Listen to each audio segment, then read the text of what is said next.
Hello, I'm Sean, one of the hosts of RfR Stories Australia. Greetings to you from Perth in Western Australia to wherever you are.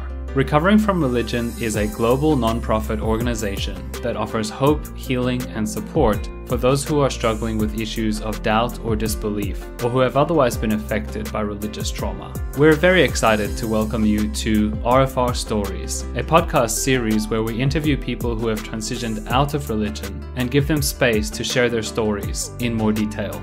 These are long-form interviews that can, depending on the story, go on for a few hours. We sometimes touch on sensitive topics, so listener discretion is advised. Also, any opinions or views expressed on the podcast are those of individuals and do not necessarily reflect the viewpoint of recovering from religion in general. Thank you for being here and joining us for this interview. We hope you enjoy the program.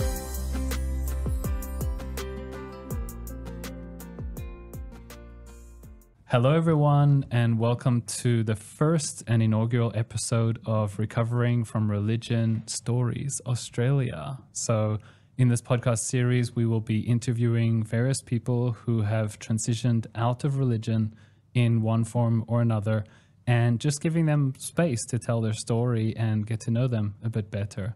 So I'm joined today by Jonathan. How are you, Jonathan? I'm doing well. And Sally Ann, thanks for being here. Yeah, good to be here. So as our first and inaugural episode, we're really experimenting with this format, and we have a wonderful volunteer in Jonathan who has volunteered to share his story about transitioning out of the Jehovah's Witnesses. Not just transitioning out, but also what it was like to be brought up as a Jehovah's Witness. So Jonathan is one of our wonderful volunteers at Recovering from Religion Perth, and many of the people who frequent our support meetings will know you quite well. And so, yeah, welcome. And I think it's a wonderful privilege for us to be hearing your story as the first one.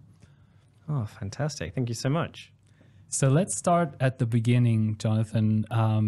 What was it like to be raised a Jehovah's Witness? Give us sort of the good, the bad, and the ugly, anything that comes to mind.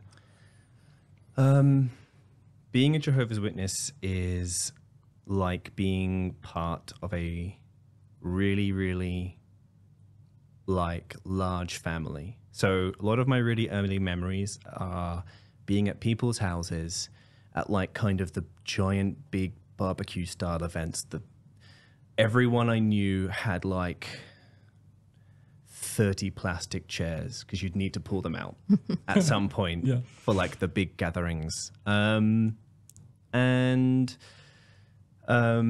It's also I also remember being keenly aware once I started school of how different I was to everyone else around me. It's as a religion, it teaches you to stick out conspicuously is like a virtuous and good thing. Right. Now I'm seeing in my mind these sort of very social events, lots of kids running around, that kind of thing. Yeah. Assuming that was quite valuable. Absolutely. So the week-to-week lifestyle as well, it's changed a little bit since I've left, but there used to be 3 weekly meetings. So Tuesday night, Thursday night, and Sunday. And then you'd also go preaching on Saturday mornings and maybe Sunday afternoons or Sunday mornings, depending on whether or not you had a morning or afternoon meeting on a Sunday. So you're spending like your entire week with the same people. Like they're really a part of your life.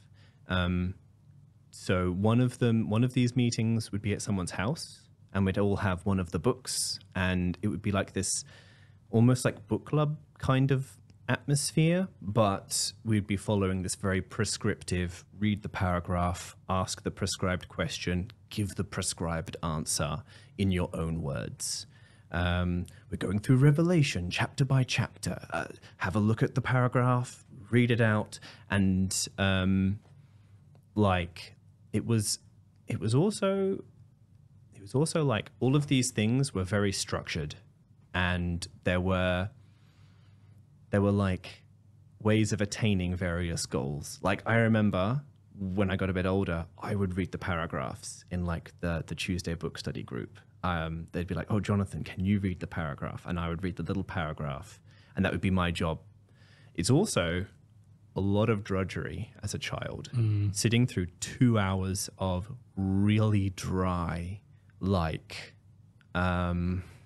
Bible discussion. As a kid, you spend a lot of time trying to sneakily draw spaceships when you're supposed to be listening. There's actually, as a very young kid, your parents are just happy if you're quiet. So coloring in books, you just have coloring in books. And then at a certain point, your parents are like, you're getting too old for the coloring in books.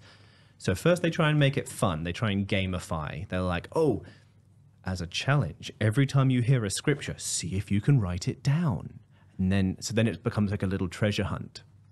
Yeah, I'm writing, oh, he just mentioned Hebrews 12, chapter 6, and I would just write it down. And then later on, can you turn to the scripture when it gets read out? And then you need to take notes. Everyone takes notes. You have to show that everyone has their notebooks.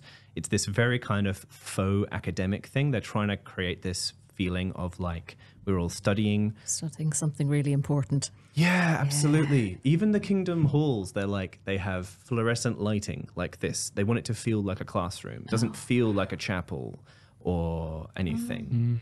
So as a child, for me, I envisage the religion the same way I envisage school. Something I didn't really want to do, something that I had to do, and something that was good for me, or like eating vegetables. So I very quickly internalized this idea that like things that were good for me were often not fun. Yeah. And so it just becomes part of your life. And so like every evening there would be something. If you're not going to a meeting, you're meant to be preparing for the meeting. Because each of these meetings, you're meant to sit down and actually like highlight all of the answers from the paragraphs that you're meant to answer. You're meant to do all this preparation. So there's homework. You're meant to read the Bible. You're meant to do a family study. So it's basically something that takes over your whole life. And well, I say takes over. It was your whole life from the beginning. Yeah, right? yeah. There was nothing else. It's like the thing on which everything else hung in my family. Everything centered around it. Yeah. So yeah, just something that was like. And then it was weird going to school because I knew that other people's lives just weren't like this. But so did you go to like a public school or like a regular school? It wasn't a Jehovah's Witnesses school. Did they have schools? They do not have schools. There was one unofficial Jehovah's Witness school that was started by this one particular Jehovah's Witness guy. And I only heard about that. I went to normal schools and there would generally be one other Jehovah's Witness in any one school that I was going to, depending on how big or small they were. So often none. So I went to regular school. At first, I was really, really, when I was really very little, I was trained to be like, I'm a Jehovah's Witness and you shouldn't be doing Christmas because it's pagan. You're trying to be very proud of your religion and you're conscious of the fact that you're very right and everyone else is very wrong. Yeah, right? Absolutely. And not only that, they're all going to die at Armageddon. You needed to tell them that. So you could save them. I've got to save them. How old would you have been when you had that awareness that was sort of part of your mission, part of your job as a child? That's a really good question. I, as a very young child, did a lot of really unwise things. Like, I tried to stop a school assembly when I was very little, and because they were doing like the Lord's Prayer, and I'm like, I know how prayers are meant to go, and I know this is a false religious prayer. Oh no. So I got up in the middle of the assembly as a very little kid and tried to stop the whole thing, and my mother was met by the headmistress of that school. Oh no. Mrs. Durnford, we need to talk. That's so humiliating. for a young child to endure, right? I don't remember this. I only know the story of it. But so this was, to me, it was like so simple. And then you realize, oh, it's not so simple. So when I'm a little kid, I go to the Kingdom Hall. The Kingdom Hall says, you need to stand up. You need to give a witness. And I'm like, yep, no worries, done. And then I do it and everything goes wrong. My mum has to have a sit down and talk with me and say, you can't do that again. And I'm like, oh, this is weird. Yeah. So, yeah, there's a lot of this butting up of like, you know, what reality is supposed to be and what it actually is. Isn't it fascinating how that, in a strange way, creates a cognitive dissonance from very young? Yeah. Like we say when we transition out of religion, I felt a lot of cognitive dissonance in my 20s or 30s, but it is kind of strange that children intuitively know a lot of basic things, don't they? And that's such an interesting example of how you're like, oh, I'm supposed to teach these people how to pray. They're all going to die in Armageddon. Like, why aren't they listening? This is really important. And that is really difficult for a young child to be told those things and to feel responsible for those things. Yeah, absolutely. You get older and the religion changes from this thing that like you're simply part of and the expectations are quite low to the expectations growing bigger and bigger and bigger. Especially, I think this is because it's a very male-centric religion. Especially like you realize the people you're meant to pattern yourself on are all of these men who are becoming like achieving all of these ranks in the organization. So like the whole week by week engine of what it is to be a Jehovah's Witness has a lot of moving parts. So like a meeting at the Kingdom Hall, which happens every Thursday night, will need to have one of the guys running the mixing desk for all of the microphones. We'll need to have someone who starts and stops the music when there's meant to be music to sing to. When the question and answer sections are on, it will need to have two men who walk up and down the two little corridors in like the seats to take a microphone and hand it to someone so that they can give their answer. And all of the meetings are like 5-minute segment given by brother so-and-so, 6-minute segment given by brother so-and-so something else. So basically the religion presents itself as a ladder to be climbed. And everybody's got a job to do. Everyone. And even little things like everything has this unspoken hierarchy.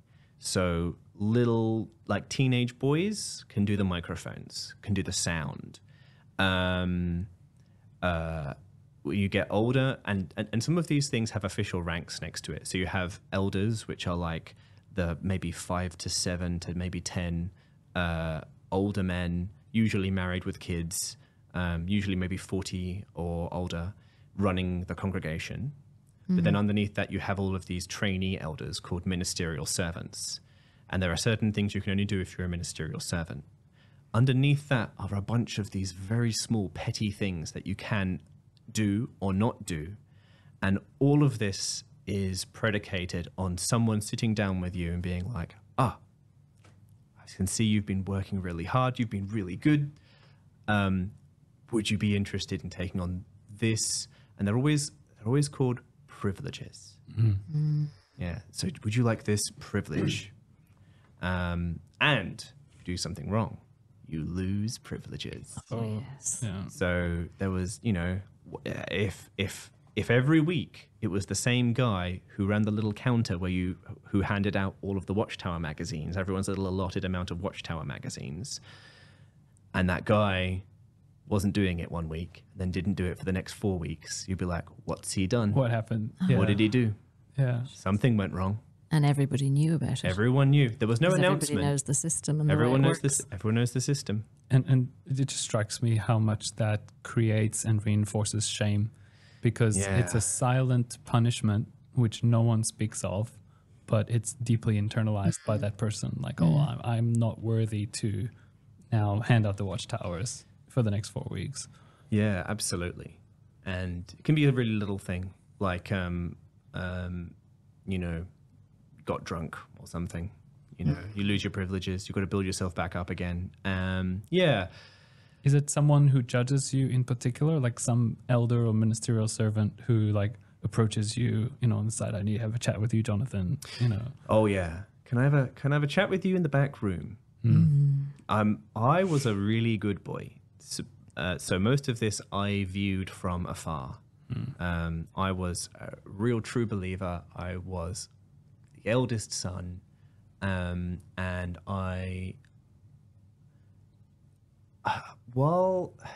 there's a strange kind of duality because I tried really hard. At the same time, you kind of need to preserve a little bit of something for yourself. You know, so there were times when I would sneakily tune out and lean my head down and try and have a little nap through a particularly boring part of a meeting because I'm there like 3 times a week. Or there were times when I'd sneakily skip a bit of homework I meant to do or something. Because you gotta, and there were like, it's also a very strict lifestyle. Actually, yeah, this is an interesting one. So Jehovah's Witnesses are really, really puritanical about a lot of things, including entertainment. And in general, there aren't specific instructions of what is and is not okay. So it's all left up to your conscience. And so it's like there were things that are okay and there are things that are not. Star Wars was okay. Star Trek was okay. But I don't know, Babylon 5, not okay. Mentions Babylon. The horror of Babylon. No, we're not going to watch that. We're not going to watch that. They lost so much audience by making that choice, didn't they? Absolutely. Pulling it down. Yeah. Or like, you know, little things like, oh, this kind of movie with a little bit of action is fine. This movie, no. You know, big schisms would happen over like Harry Potter. Harry Potter's not okay. It's magic. Yeah. Twilight, not okay. It's vampires. Vampires. Yeah. Yeah.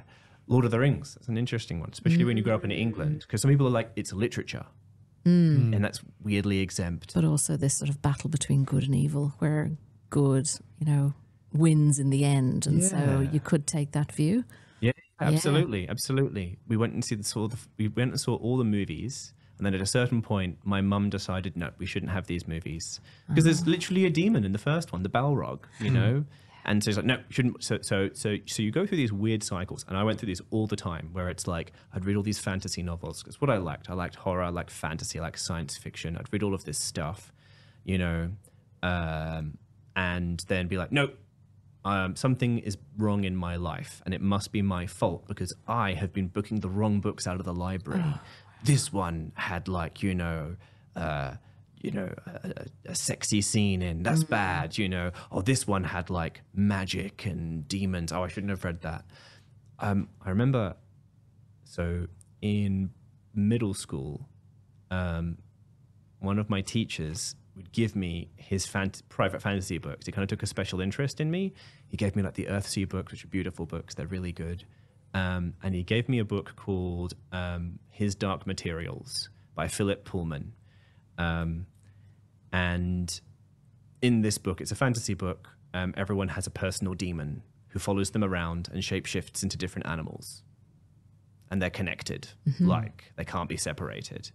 And I literally saw the word demon on the first page, handed the book back, and said, I'm not allowed to read this book.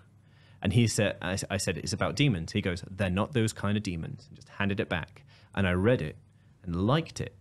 And the book's actually very anti-religious, but that only becomes more clear towards the end of like, it's a trilogy, and I didn't tell anyone. You have these little weird little private things like that's just for me, and it can be a source of both shame and comfort because you're like, I have this little private thing, it's just for me. So the way that this is this is what's interesting.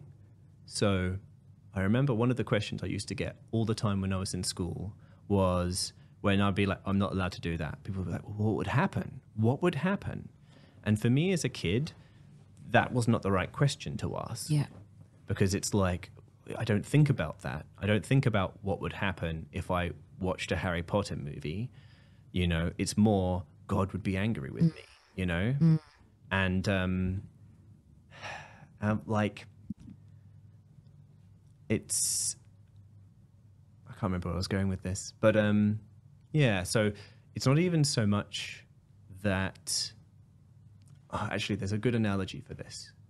So there's this theoretical prison that was thought up by a philosopher called the panopticon, right? The panopticon works like this.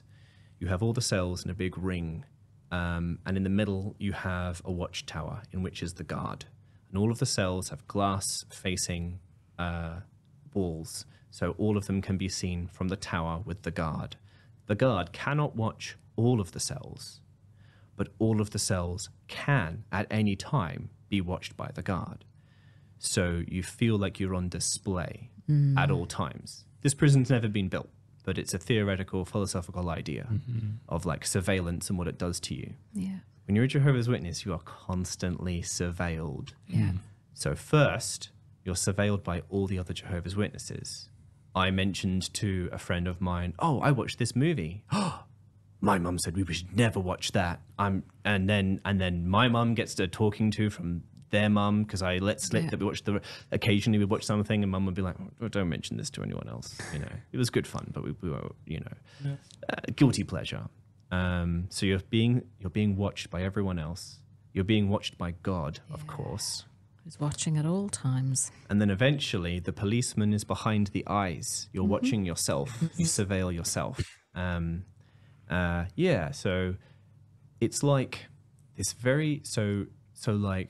it's very strange, because in many, many ways I was like painstakingly honest. But in other ways, in my opinion, and this may not be everyone else's experience, I think that religion prepares you to lie a lot. Because like, you know, someone says, oh, Star Wars. No real Christian would ever watch Star Wars. War's in the name. You wouldn't watch Star Wars, would you, Jonathan? Oh, no, Sister Agnes, I'd never watch Star Wars. Yeah. Or, even better, you figure out a way to lie without lying. I think a lot of people would agree with you, Sister Agnes. Right. Wow, that was a good line, wasn't it? I'll use that one next time. Yeah, tuck that one away for the future. I wish I knew that when I was 16. So it's very strange, because I feel like a lot of my life was duality. I was simultaneously a really well-behaved Jehovah's Witness. I was, in many ways, I was like the insufferable teenager who all the other, you know, everyone would be like, oh, you should, why can't you be more like Jonathan? He's always so well-behaved. He's doing all these things. He's reaching out. My dad was an elder who was really well liked. He's like a very gentle man, very compassionate, and he's always been asked to do weddings and funerals because he's just this very gentle man, and so like that kind of set me up. I'm like, oh, you're Damien's son. Oh, Damien's so delightful. So yeah, I had a lot of privilege. I had a lot of privileges. I was able to reach out. I was very willing to put in the effort. And what I was looking for was for it all to slot into place. Yeah. When I was younger, it worked in my head, and I got older and older. And I remember one specific point when I was praying, when I realized it didn't feel the same as it felt before. Right. When I was very little, praying felt like I was connected to God. I could feel him. Yeah. I could not hear him, but I would, you know, I'd never heard words or anything, but I'd be like, praying to him, and I'd feel his answer, you know? I'd be saying, oh God, you know, what about this, or Jehovah? And then I'd be like, oh, yeah, I feel like, you know, I've been given the answer to my question. And then I remember as I was getting older, being a teenager, that went away. I really am really curious, because I've never had an imaginary friend. I'm really curious if like some kind of experience like that was something that I had when I was a little kid. And I remember even praying to God going, it doesn't feel the same. I don't feel that same sense of connection to something very real. But yeah, I used to have that. And that went away probably in my like, I don't know, sort of older child years, maybe sort of early teens. That's really interesting that you mentioned that prayer was really visceral and real for you. You felt it was working, And then as time went on, it started to fade in terms of its effect.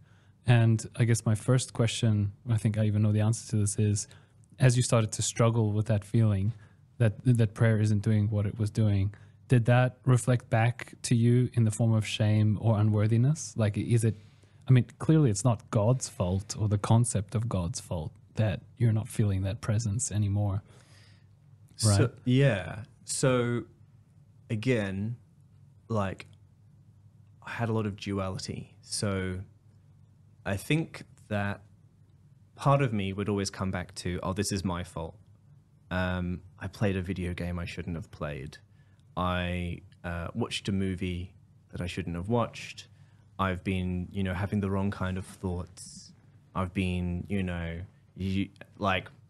so I'll bring something up because this will be important later. But when I was very, very young, in fact, I don't remember actually discovering it, but as a kid, I kind of figured out masturbation.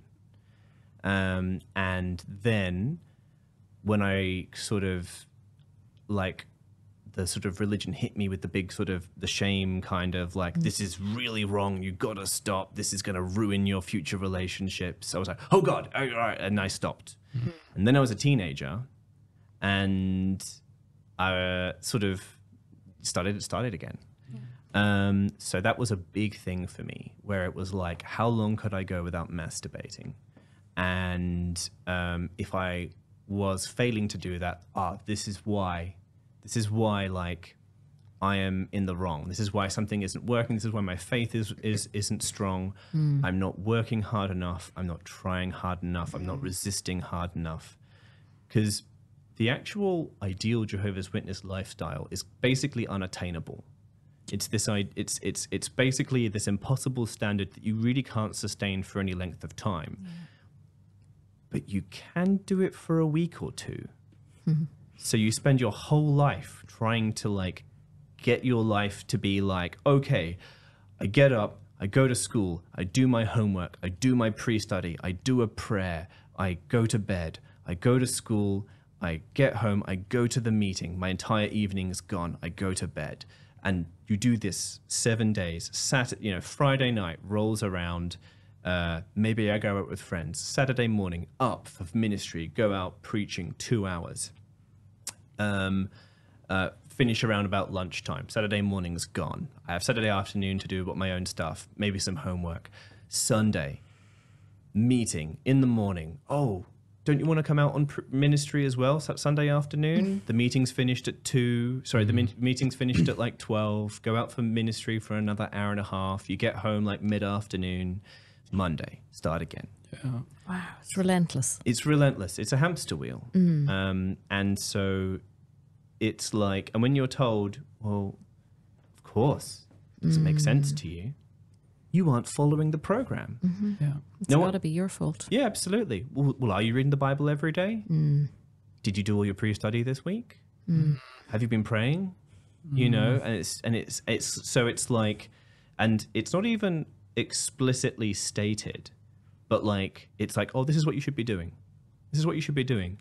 Oh, you should probably have your own study project as well. Why didn't you choose an interest of yours in the Bible and then pursue that in your spare time? Oh, you don't have enough time? Well, the important thing is if you put spiritual things in first, everything else will slot in. Yeah. The old 3 oranges, Yeah. It's so interesting because when you hear people from other religions and religious backgrounds, share their experiences, there's a common theme of like keeping people busy.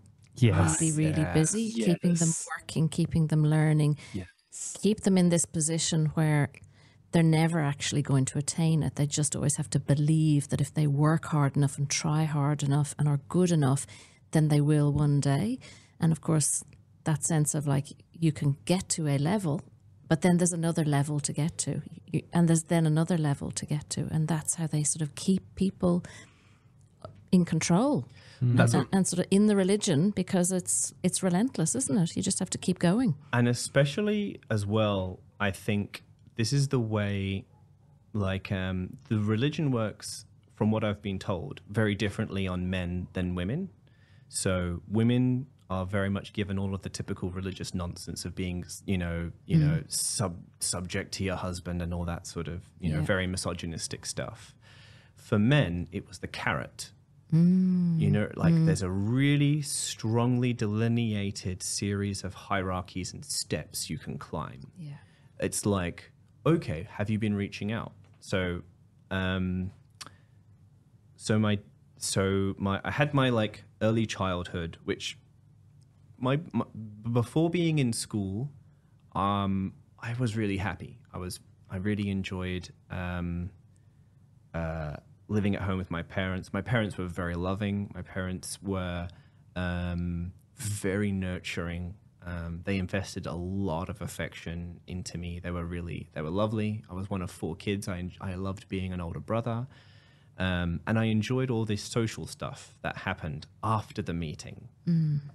After the meeting, suddenly all the ties got loosened just a little bit and everyone would hang out and talk. And like we used to go over to Brother Bill's house, and he was an Indian guy, and he would make curry afterwards. He would go and he'd make like all of these curries, and it's like, who wants curries? And it's like, and of course, tea, biscuits. The meeting is over. Oh, everyone actually can now spend time with the people. It's like that's what you hold on for. Yeah. So like. The other thing that happened to me, so in where I was in the UK, there was like 4 years of what's called primary school. That went okay for me. And then middle school and then high school. So middle school was another 4 years. And that was, I got really, really badly bullied. It wasn't even related to me being a Jehovah's Witness in any way. I was just bullied because I was in a really kind of rough school. I spoke kind of like BBC accent, which I kind of got from my mum, who was raised in Luton, which is very Midsummer Murders, the place kind of thing. So this is how I talked, and everyone else kind of had more of a Londoner accent, nothing, Jonathan, and so just bad idea sticking out in a really small school. So I was really badly bullied at a time in your life where emotions are really powerful. And my parents made sure I could go and spend time with Jehovah's Witness friends who weren't at that really small school. They even did offer to move me schools, but I was convinced it would just happen again. I was like, oh, the problem is me. Like, if they move me, nothing will change. And so this was, I think, really important for keeping me in the religion, because one of the most important things about the religion is that only people inside the religion are good people. Everyone outside is a worldly person. Yeah. Dangerous, immoral, violent, cruel. Even if they're okay people, ultimately, you kind of think of them like you think of, I don't know, like all the, like Nazi Germany, something. It's like they're complicit in a system, that has to, that's wrong. So even if they're like good individuals, so at first, going through 4 years of bullying, I'm like, yeah, done. Yeah, people are terrible. I get it. I'm on board. I had a couple of friends inside the religion who I was really good with, and I'm like, yep, done. So that really set me up to be very gung-ho in the religion. So this, just so I have the timeline right, because I think these are significant. So you said you were at what age were you being bullied and then sort of internalizing this understanding that the Jehovah's Witnesses are the good guys and the rest of the world are the bad guys? You start high school at 12, so it would have been like, 11/12 back 4 years. So like what, 8? About 8 to 12. Okay, yeah. About 8 to 12 or 7 to 11. That's the age. So that's a very young age to internalize that understanding and in a very, very palpable way to do so. Like your Jehovah's Witness friends are presumably kind and fun and compassionate, whereas the other people are nasty. Absolutely. So I was reading a lot of fantasy novels at the time as well. that's also a really interesting thing. So I've always been really interested in a lot of genre stuff. And if you read a lot of it, there's a lot of anti-establishment stuff and a lot of criticism of religion. So that's really interesting because I would read it and I would understand it. And part of me was quietly filing it away. Right. So, you know, there's a lot of really cool movies and such that have these really good points about religion. And I'd watch them and, again, quietly file it away. And so I hit high school. And this is when puberty kind of hits me. And I am now feel like there is a war inside my head. I am like in this constant quest to like not masturbate as a very hormonal teenager. I'm noticing girls at school. I'm also noticing boys, and that's terrifying. And I'm like, oh no, that's gonna cause real problems if anything comes of that. So I squash that down really hard. And these days, I'm very happy to like identify as bisexual. At the time, I was really terrified. I was like secretly gay, but in denial. And I'm like, oh, this is I've got to be very careful of this. So that was really rough. And I also had access to the internet, which one thing led to another with that. Not only with like looking up, you know, sexy pictures and such, but also like I had a lot of access to a lot of entirely unfiltered information. The internet of the early 2000s, like you find a lot of like people speaking very frankly about their lives, like on internet blogs and that kind of thing. And when I hit high school, my parents were so happy because I hit high school and kind of flourished. I'd come out of this awful, tiny little middle school, which had relentlessly bullied me. 200 students, 4-year groups. I moved to a high school that had 5-year groups and then 1,300 students. Almost no one followed me from my old school. So it was a fresh start. And the ones who did follow me freaked out. They had been the big fish in the little pond. And I had spent 4 years learning how to go unnoticed and being starved of friends. So I hit the ground running. I'm like, I'm willing to be friends with anyone. And everyone else, terrified, first year of high school, is like, oh yeah, great. This guy's friendly. This guy is nice. This guy has spent 4 years being bullied, so he has no interest in any bullshit bullying of his own. So I became like, oh yeah, Johnny D, he's cool. He's a nice guy. Like, certainly wasn't going to like win any popularity awards, but I didn't piss anyone off. Everything went pretty well, and I found people like me, nerdy people who were into like metal music and goth stuff and some fantasy novels and video games, which are the things I was interested in. So was that okay to be a goth Jehovah's Witness? Absolutely not. No. Thank you. Yeah. Absolutely. Absolutely not. So Evanescence was playing on the radio, and I loved Evanescence. And my parents are big music fans. They were fine with it because they were also quite a safe band. They were even a little quasi-Christian for a while. I remember that. Yeah. So that was great. My mum was horrified by Linkin Park, and she got out the lyrics sheet to complain to me. And she was like, this music is, and then she pulled out the lyrics and she says, let's read these lyrics together. Oh, Mum. No. Please don't. This backfired. Oh, okay. My mum, she is completely honest. She said, I said, well, okay. She read the lyrics. I think she did this with my brother. And later on, she's like holding the lyric sheet with me. And she's like, I can't believe you're listening to this. And I said, have you read the lyrics? She goes, yes. And without flinching, without hesitating, she says, yes, they're beautiful. but I can't believe you're listening to this. He's screaming and it's so angry. Okay. So the lyrics were okay. The lyrics were beautiful. She loved them. But the screaming was... The screaming was not okay. It was so angry. It was aggressive. It was not good. But we got over that one. I was super chill, and I'm like, well, Mum,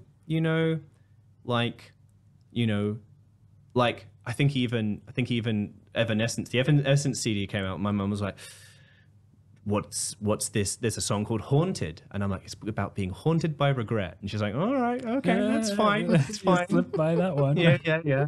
But yeah. Okay. So you mentioned earlier that there was a point at which you sort of you were praying and you felt this doesn't feel the way it used to feel. Was that the sort of first moment that you started? I mean, it sounds like up until that point, there was cognitive dissonance going on. There was this internal conflict. But was that kind of more of a conscious moment then when you were praying, or was there something before that, or? I reckon that was one of the earliest points in which I realized that life was not quite so simple. Being bullied strengthened my faith in that one way, but also gave me a lot of time where I spent basically hiding in the library, not wanting to interact with any of the other kids, and reading a lot of books. And a lot of books in like the 90s and 2000s make you question a lot of things. The kind of books I was reading. I can't even think if there's any good examples. I mean, there was, but like a lot of, so getting you to ask the interesting questions. Actually, His Dark Materials is a really interesting one. It really kind of makes you question religion in a very clever way by constructing this fantasy universe that's similar to ours, but very different enough that you can be like, oh, this is all very bad and wrong. And it also provided, especially His Dark Materials, provides this very healthy view of human sexuality, of like blossoming into adulthood and puberty being a beautiful thing that you can embrace and is natural. And as long as you're, safe and,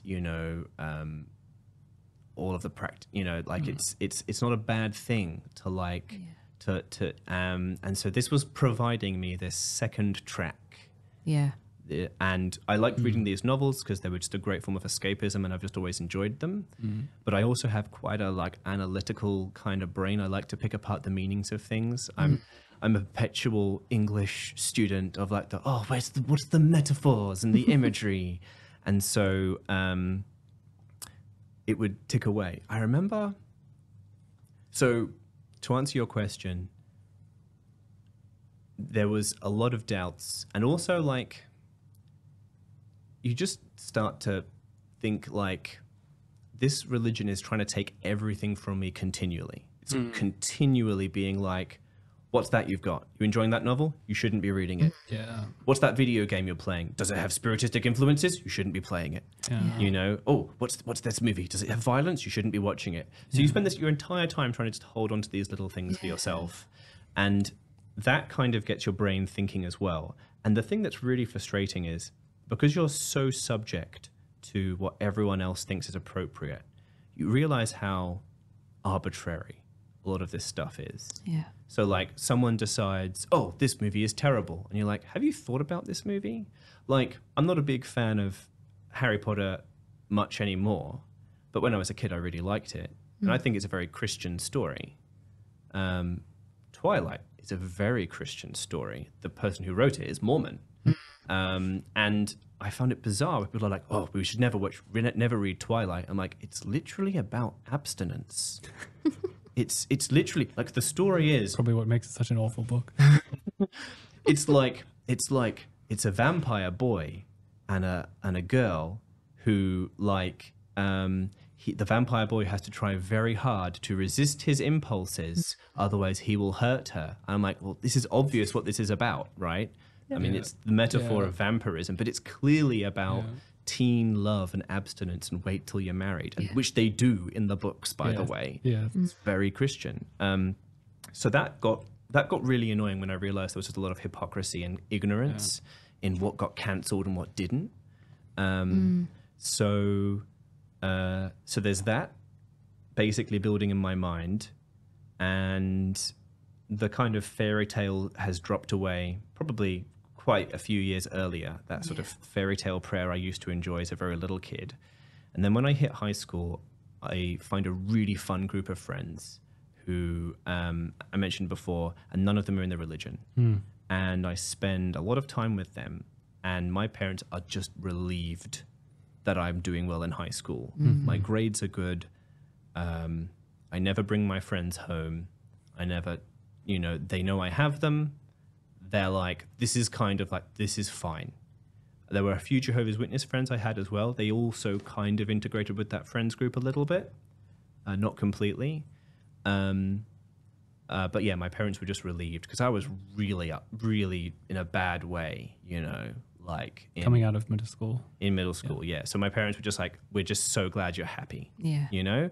So I kind of there was this vibe of kind of like, you get to enjoy this, you get to have this, and there was very much this understanding of, well, when you finish high school, you'll all go your separate ways, and that will be it. It's easy, it's simple, it's clean.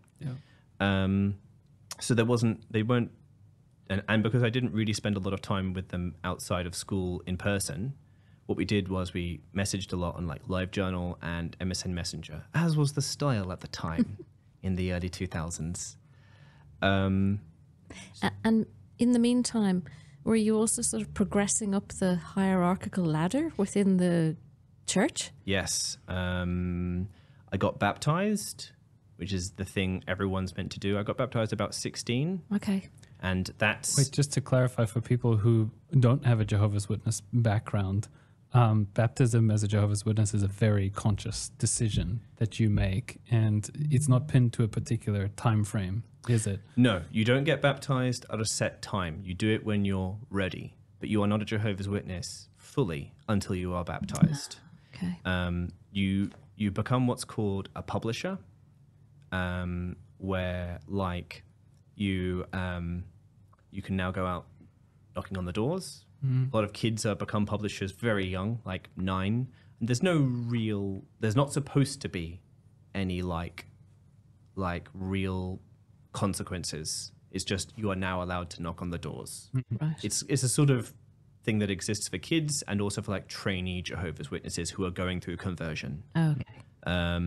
So then, yeah, you get baptized. You're meant to do it just when you're ready. I chose my friend was getting baptized and I wanted to get baptized with him. And I felt ready. And I felt also like, this is what I'm supposed to do. This is the next thing I need to do. So getting baptized is kind of similar to like signing the 1,000-year contract that Scientologists do. Yeah, it's a solid commitment, isn't it? You are getting married to God. You are fully in, you have signed the contract, and now there are consequences if you mess up. It's like there's no backing out at that point. None. There's no way to annul a baptism. You are baptized.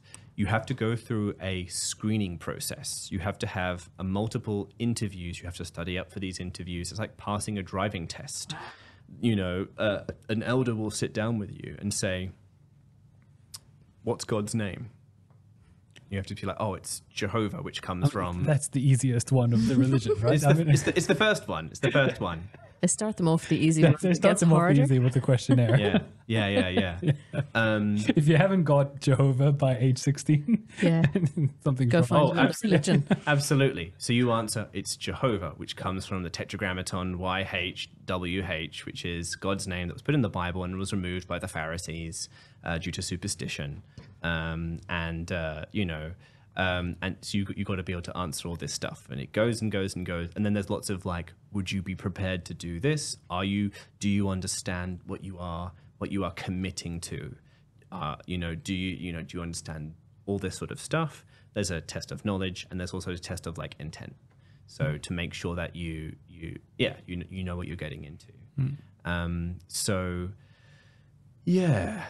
I'd done that. And Can I quickly check in, just also due to time and the desire to pull out all of the key bits of your story, before we move to sort of high school and getting to the older years of high school, do you have something to reflect on that we actually touched quite a while ago, but it's still relevant to what you're talking about now in terms of commitment and guilt?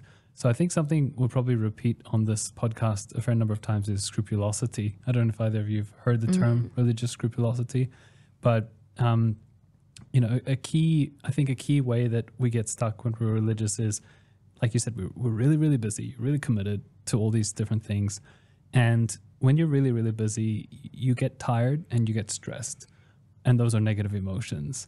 But those negative emotions, tiredness, stress, sadness as a result of those things, those all get internalized as I'm feeling bad because I'm doing something wrong, because I'm not committed enough. Yep. And I think that creates a kind of, I don't know what the right term is, but a loop where you're on a treadmill, and whenever you start to feel tired because you're running so fast in the treadmill, and feeling down or feeling exhausted or whatever, you're told, no, that's because you're not running fast enough. Yep. And that literally, I think, just catches people in this. It's a death trap, essentially. Then, you add to that the guilt and the shame of sexuality, of masturbation, of exploring sexuality, but then constantly repressing those feelings. And it really is just a really difficult trap for people to be caught in mentally. Yeah. Yeah, absolutely. For me, it was like, the next milestone, the next one will have the answer. Yeah. Right? It's like, so it was always just the next one. For why I'm feeling bad, right? Yeah, absolutely. It's like, and so, you go through purges and you go through, and because you get tired, sometimes you're just like, fuck it. I'll just let myself go, watch the thing, just relax. And then you're like, oh no, feel like crap. I've done this to myself, cycle. Yeah. So I've hit high school. I've got really good friends, and I do quite well in high school. I also get pretty stressed. I can be quite a perfectionist. This will come back later. Okay. What's the space? Yeah. But so for the most part, I was a bit burned out on school. I achieved really well in high school. And then my parents moved us to Australia. In England... At what age were you? When you 16. Did this? 16, okay. 16. I just finished like the what's it called? The compulsory level of education. Like O levels. Yeah. Is that what it was? Yeah, O O levels. Yeah. GCSEs, they were called at the time. They're called something new now. And there's a thing you can do after that called A levels, and I'd started those, and then we moved to Australia. So we came to Australia. I was really in the mood for a change. My friends group was going through a little bit of turbulence, and I felt very torn. So all throughout my teenage years, I was a really, really emotionally turbulent teen. Really going through these big highs, big lows, very moody. That's why I connected with a lot of angsty music, and feeling like my war, like there was a war in my brain, and because that sort of cognitive dissonance, because part of my brain would be like, this is the religious dogma, and then another more logical part of my brain would be like, does that make sense? And the other thing as well was I was increasingly going on like Wikipedia, which is a very new thing at this point in like the early 2000s, with absolute confidence that what I find will back me up. I have a little book called Evolution or Creation, How Were We Made, that explained to me that all of these scientists actually believed in creationism, and actually that all of these things don't make sense. and actually that this is the perfect analogy to explain why we had to be created. And I'm like, brilliant. I'm going to look this up on Wikipedia so that I can prove to my friends, oh dear. Oh, they've misquoted all of these scientists. Actually, this doesn't make sense. That doesn't make sense. Yeah. This is close to a lie. I'm not going to look this up anymore. So I was increasingly finding that every time something came along that didn't sit well with me, I would have to basically lock it in like my basement, the basement in my brain where all the skeletons were. And every so often, 2 a.m. when I couldn't sleep because I had insomnia, I'd wander down there and start looking at the little collection of doubts I had, going, oh, there's a lot of these. And so even in your late teens, you were this. All throughout my teen years. Because again, like I had these worldly friends who were a really good influence on me. I really enjoyed spending time with them. And they challenged this idea like, these people shouldn't die at Armageddon. I very briefly would try and be like, maybe I could convert them. And that just didn't go anywhere. Obviously, even I was like, I can't even try this. I think I had this one attempt where I was like, we could like read this section of the Bible I meant to read this week and we can debate it. And I think I looked it up and was just like, I'm not even going to try. I'm not even going to try. They very politely kind of was like, it's not really our thing. They were all very atheistic. They were all very science-y driven people. And so... And I really enjoyed getting into debates, actually, and like increasingly finding that there are like, if I take the debate in this direction, I can't win. I have a really difficult battle.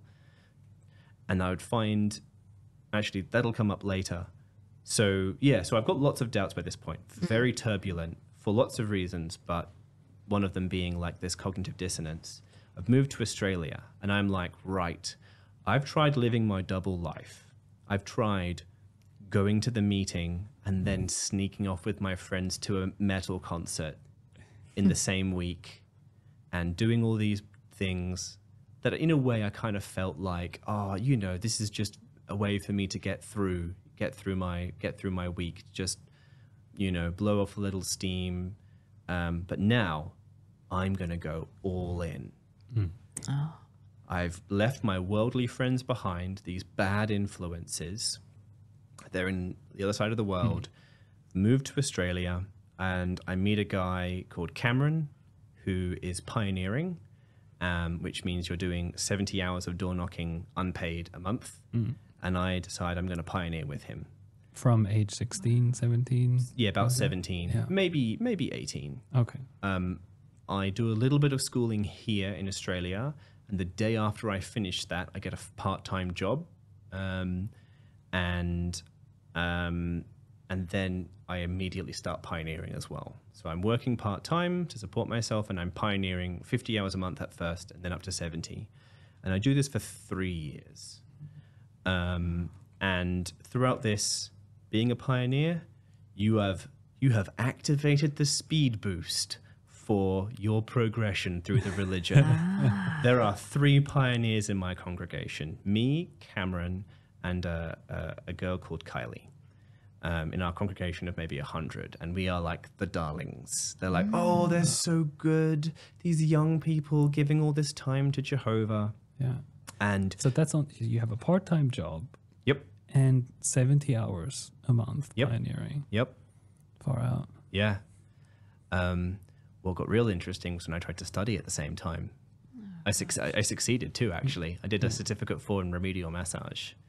Because I was like, if I can get a job as a remedial massage therapist, then I can like work less for more pay, because you can charge like, $60 or $70 for an hour. And I'm like, I just need to do a couple of massages a day and then I'll have more time to go out knocking on doors. So your focus, your main priority was pioneering. Absolutely. That was your top priority. Absolutely. And work and study came below that. So there was no idea about a career wasn't in the picture. It was pioneering was your career almost. Yep, absolutely. Okay. I was at a crossroads. I'd just done like the equivalent of I'd done like my TE years. Next is university. I was a little burnt out in education at the time. I was a little burnt out in general, just to be honest. So I was just like, nah, not doing it. I'm not doing university. Rubbish. Got a job, and I was considering it, actually. I've looked back at journals that I had at the time. I was seriously considering it. But then I was just like, no, I'm going to pioneer. All in. All the chips. Yeah. All right. And this, I'd never gone all in before. And so I did a lot of things, like I had all these Warhammer figurines that I'd kept that I really liked. I threw them all out. Oh, no. All my old video games, threw them all out. I focused on doing music instead because that was safe. No, like swords and shields and demons in music. And I focused on, being the best Jehovah's Witness I could be. So just a question about this decision that you made to pioneer. Is this common for young Jehovah's Witnesses to make that kind of call in their life to like, I'm going to consecrate myself to Jehovah and my life right now? It's what you're supposed to do. Okay, at that age you're supposed to do it. Well, to actually answer your question, I don't think it is common. Like, there was a congregation of 100 people. 3 of us pioneered. Okay. There were other young people who didn't. What are the rest of them doing then? Well, Jehovah's They're Witness, just not as they're good Jehovah's normal Witnesses. believers. Yeah. They're poor, Average, subpar mediocre Jehovah's believers. Witnesses. Yeah, like they're on the fringes. They're kind of on the outside. They're kind of 1 foot in, 1 foot out. They're not in the inner circle. No. So I very much was. I became a ministerial servant, which means they're training you to be an elder. Yeah. I had all of these public speaking things. I had to give all of these little sermons, and I'd frequently be the go-to if someone's like, "Oh, this brother is sick. Can you fill in?" They've got a 7-minute talk about the importance of this in the second half of the meeting. Yeah. I really liked that because it means I could ignore the meeting and just quietly go off and very quickly whip up a little public speaking talk, which I quite enjoy. I really quite liked the religion once I became really busy. Yeah. Because then it wasn't sitting, listening to something that I had been spoon-fed to me since I was a baby, which was mindlessly boring. And suddenly it was, Jonathan, can you do this? Jonathan, can you do that? And I'm like, oh yeah, brilliant. Jonathan, can you do the sound? Jonathan, can you do this? And so I had all these, it kept me busy in a good way. And productive. And productive. So there may be a sense of when you're productive, you're actually making progress. You're climbing that ladder. You're being a good person and a good religious person. Yeah. Did the door knocking, the witnessing. Always really hated that, as I think almost all Jehovah's Witnesses do. It's just kind of very soul-destroying work. It's just not a lot of fun. The most fun that I had was when Cameron and I would take one very hot afternoon and we'd just drive around Pickering Brook, where each house was like a 20-minute drive away from each other. And it's just like, Cheat the system. yeah, you drive down their really long driveway to get to this farmhouse of like an orchard. You knock on the door, no one's home. Oh, what a shame. Drive to the next one. Hey, turn up the radio. But yeah, so I really enjoyed spending time with Cameron. He's Question, you would go in pairs of 2. always right? 2. Yeah. So you could do 3 actually, and we do car witnessing witnessing. Was that like at the traffic light? You like No. wind down the window and No. As in, like, we'd all get into so 4 of us would get into one car, and you'd drive around to like do maybe return visits or Bible studies or something. So what you generally did was like appointment based. appointment based stuff. And that way, you'd drive out in the car, and 2 of you would go in to like see what was going on, and then the other 2 would sit in the car and chill for a bit, and then you drive it to the next place. Would it always be one person was more experienced than the other? That was the impression I always got with Jehovah's Witnesses, that one seemed to be the talker and one almost looked like they were shadowing the other person so they could learn. I think that's an unspoken thing. There's no official way of that happens, but it is very much like if you're a shy person, it's just like the only way to survive this is to find a talker and stick to them like glue. Okay. You know? Yeah. Cameron was a bit more straight-laced than me. he was a bit of a better Jehovah's Witness. I was a Jehovah's Witness trying to pretend to be a good Jehovah's Witness. Cameron always struck me as an actual, genuinely good Jehovah's Witness. He had no interest in like, you know, dodgy video games and movies and such. He only liked, you know, acceptable things. He was, or so you think. or so I thought. Because didn't we just say like how hypocritical everyone is and how you put on this front that's like I'm doing my best? And Absolutely, like, absolutely. who knows what lurks in his little closet? Yeah.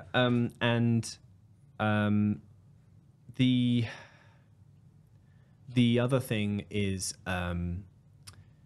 so I. What were we talking about a second ago? Sorry, I interrupted you. No, not at all, not at all. It's fine. You were the sort of in Mormon terms, junior and senior companion, like how one person was more senior. So yeah, I was definitely a talker, but Cameron was a bit more directed. After a while, I realized I was just happy to talk with people, and if I could just start a conversation, and I was never very pushy. Okay. Cameron was like, we have got to save these people's lives. He was delivering the message. He was delivering the message. I was like, I'm just trying to get They're through. just there for the chat. Yeah. Well, it's not even that. It's more like I'm just trying to get through this 39-degree day because I've got another 23 hours I need to fill, and then the end of the month is coming up soon. That's what it's like. Quotas. Being a pioneer is a numbers game. It's like, okay, if I wake up at 6 a.m., go down to the train station, hand out some leaflets to some people who are all going to say no, my clock starts ticking. I can do that for a few hours. Then I can head off to the meeting with everyone else. We can go out and do some door-to-door stuff from like 9:30 onwards. In the afternoon, I'm going to be exhausted. But I know another pioneer partnership, 2 guys from a congregation, 3 congregations over. They're also looking for someone to hang out with. We're going to go over to them and do their return visits for a couple of hours. And the 4 of us are going to hang out, and we'll get some pizza, and we'll actually like talk a little bit in the car. It's just a survival game. You just got to try and get the numbers in. And I've got to ask the question. I mean, surely people fudge the numbers. Okay. I mean, if let's say you went out at 6 a.m. to hand out leaflets on your own and you were there for 2 hours, could you make that 3? Look, I'm pretty sure people did fudge the numbers. Or were you just too self-surveying or self-monitoring to do that? God would know that. He would. Sorry, Yeah, Jehovah. he would. Have to be clear on the Terminology, right, Sean? Yeah. Use the correct name. I'll be honest. There comes a point where I started to realize that the God that my parents had raised me with was slightly different from the God that, Brother Bob had, and was slightly different than the God the Watchtower had. Right. And I don't think I even really... So here's a weird thing, right? So with the weekly structure, Sunday mornings is like a proper, like what you'd expect, like a sermon, like a 45-minute sermon, right? They are based on outlines, but back in the day, and they're very strictly controlled now, but back in the day, you got given the outline, like you're talking about the concept of forgiveness. You got 45 hours. Here's your outline. You mean 45 minutes? Sorry. Yeah, 45 minutes. Sorry. Here's your outline. You can, like, some elders went off script, like, as in, everyone's got their own pet, ideas. Yeah. Now, the religion's really, really regulated. There's no collegial, we have all these scholars and they're all allowed to think of their own ideas, and they're all allowed to like let these ideas compete in like an academic context, and they can refute. No, there's none of that. The Watchtower has the truth. It is dispensed. In my mind, the people who wrote the Watchtower, which are called the governing body, sat in this tower where they toiled gently like scribes. They would write their Watchtower magazines, and then they would be delivered to us every week. We heard very little from them directly. I didn't know any of their names. Every year there would be a little photo of them in one of the watchtowers, a little black and white photo, and you'd see all of their names. They were all men. Almost all of them were white. The first African-American guy was elected only a little while ago, some number of years ago. So these guys that nobody really knows are just telling everybody else what Jehovah says and what he wants and how to live. And this is great. Contrast this with the Pope, who is like this celebrity who everyone looks up to. These guys didn't want any glory. They're modest. Yeah, Really they modest. literally So and modest. humble, yes. they lived So humble. they lived in some little dorms in a building with a bunch of other Jehovah's Witnesses, just gently writing their little magazines and books and sending them out. And some of them were like quite old. You don't really age out of the position. You die there. So you're like, they're these sort of like 80, 90-year-old guys. And then behind the scenes, you actually find out that there were actually there were some who are really prolific writers and others who are not. And they have writing committees who write some of the books as well, who are not even members of the governing body. But all of this is opaque. And this is great because it's like, it doesn't matter. Because it's all coming from God. God's directing these men. These men don't want you to know who they are because they are but humble servants. That changed a lot after I left. They've actually gone much more charismatic. They have a broadcasting service where they stream talks. Everyone knows their names now. They've kind of gone a bit up in celebrity, but at the time, that's how they worked. So I'm pioneering. I am doing my very best, and Cameron gets married and stops pioneering. He has served his time. This is not the official doctrine.